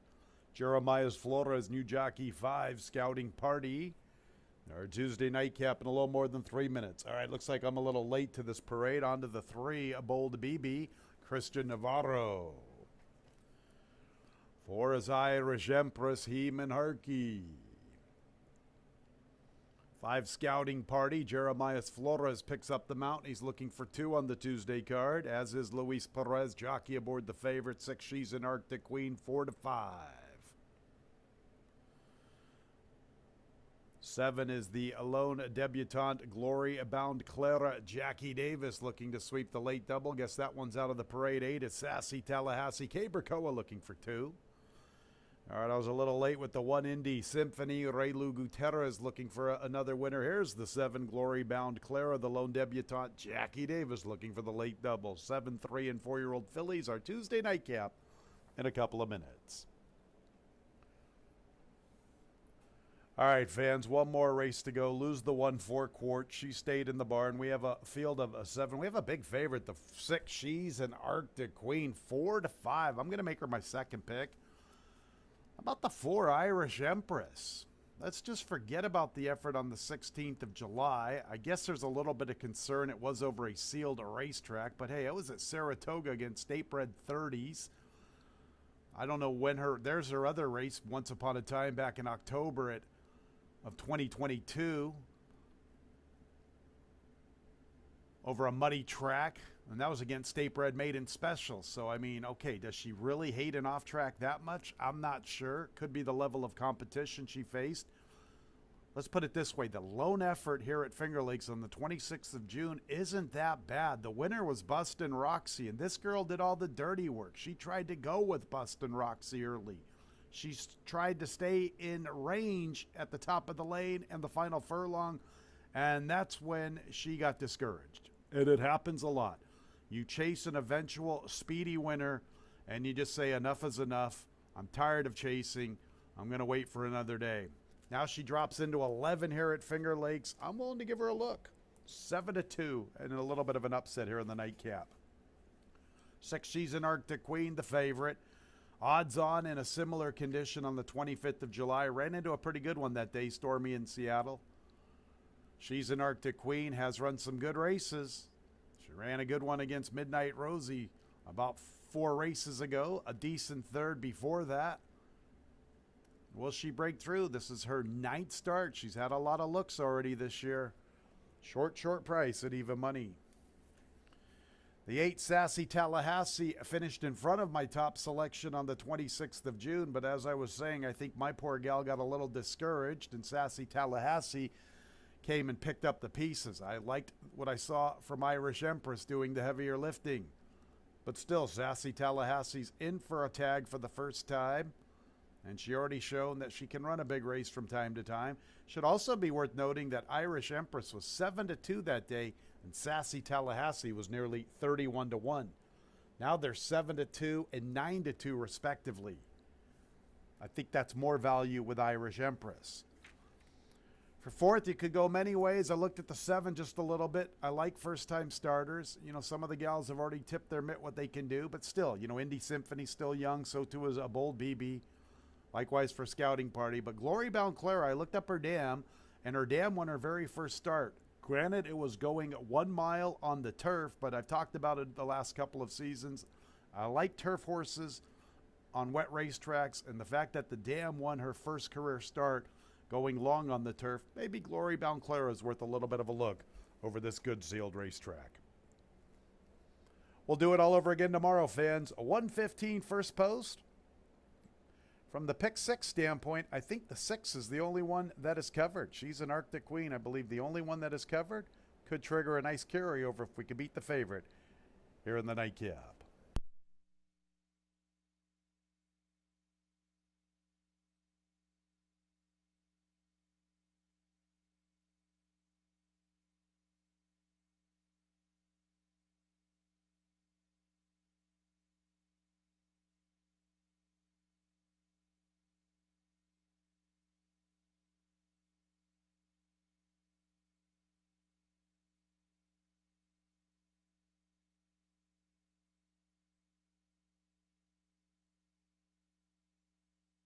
One more minute until the nightcap.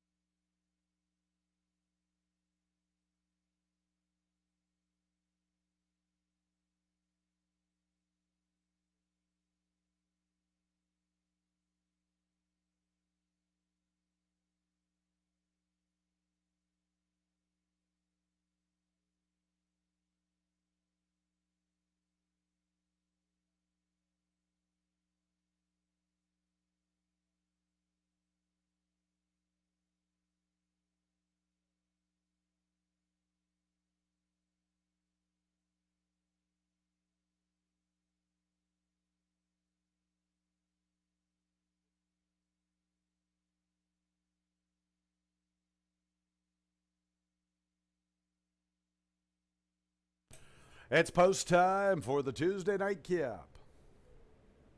6, she's an Arctic Queen. 4 to 5, clear-cut favorite. Believe she's the only one covered for the pick 6. That carryover would be a little shy of $5,000. Pretty good pool this afternoon, considering no carryovers. In the meantime, Bold BB's acting up, and she's loose on the backside. Hopefully we can contain her. Got her in a good spot. See if we can get a hold of her.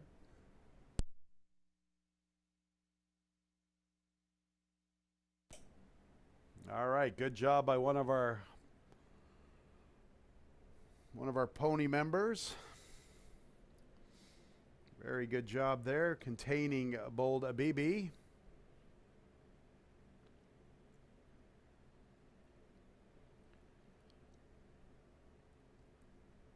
She's an Arctic Queen, dominating the wagering at 3 to 5.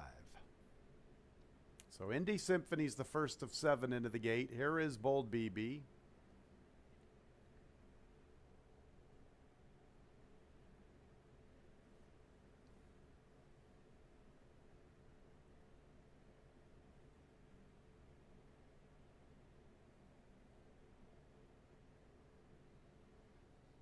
Christian Navarro to remount. Here is Irish Empress. She's the second choice at 7 to 2.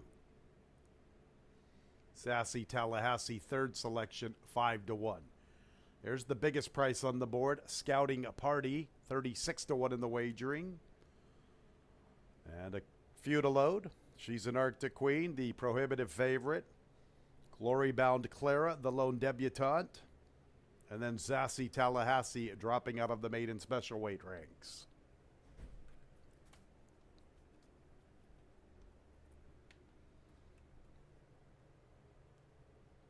Sassy Tallahassee, the last of 7.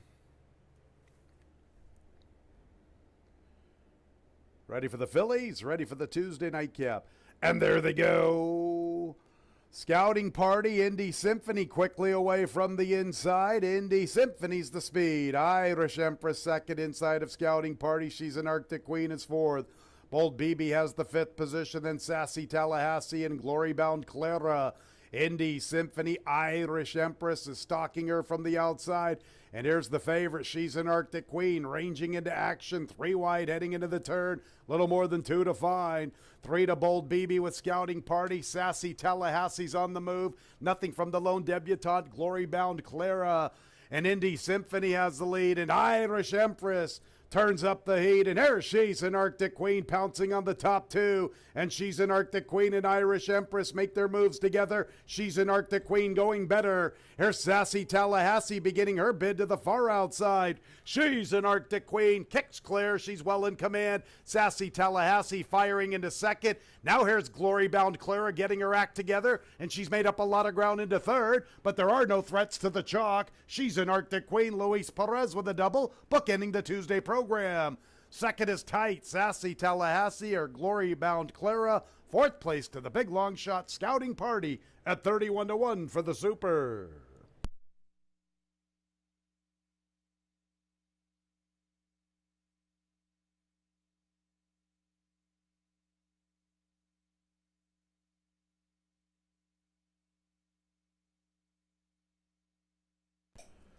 6, she's an Arctic Queen, much the best winner of the nightcap. 1 minute 7 and 73 100ths. Real good race for second. It got pretty tight. Big run from that lone debutante, Glory Bound Clara. We'll let the placing judges sort out the balance. Make sure to hold all tickets until results have been declared official.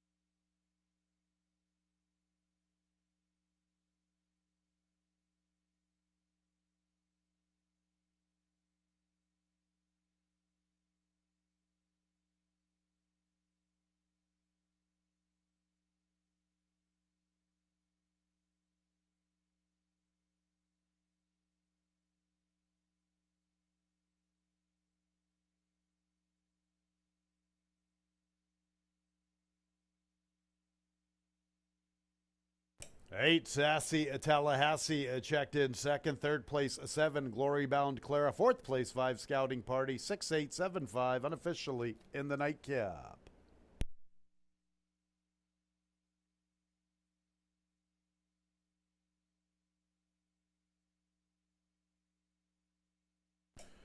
She's an Arctic Queen is in the winner's circle. A 3-year-old Bay filly by Keen Ice out of the Dam. She's a Stone Cold Dingo.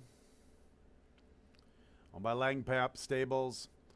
Winning trainer M. Anthony Ferraro. Winning jockey Luis Perez. Bookending our Tuesday card. 2 overall on the Tuesday program for the Diamond Man. Winner was bred in New York by Dennis and Deborah Petrosak.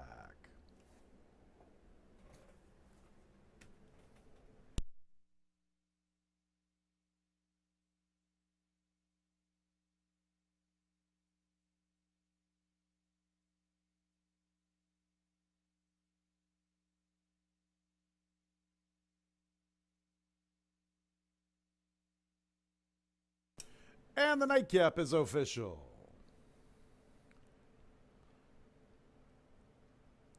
The double 2-6, the late double $6.90. 6-8 exacta from the nightcap, $11.60. 6-8-7 trifecta, $12.87. 10-cent super, 6-8-7-5, $9.30. 8-2-6, a late pick 3, $6.10. 8-4-6. Consolation version of that late pick 3, $2.90. 7 with 8 with 2-4 with 1-6 are late pick 4, $43.25. 2 with 7 with 8 with 2-4 with 1-6 are Tuesday pick 5, $149. And all 6 in the pick 6 is a nice payoff, $1,987. 5 out of 6, $24.90. Once again, all 6, $1,987. 5 out of 6, $24.90.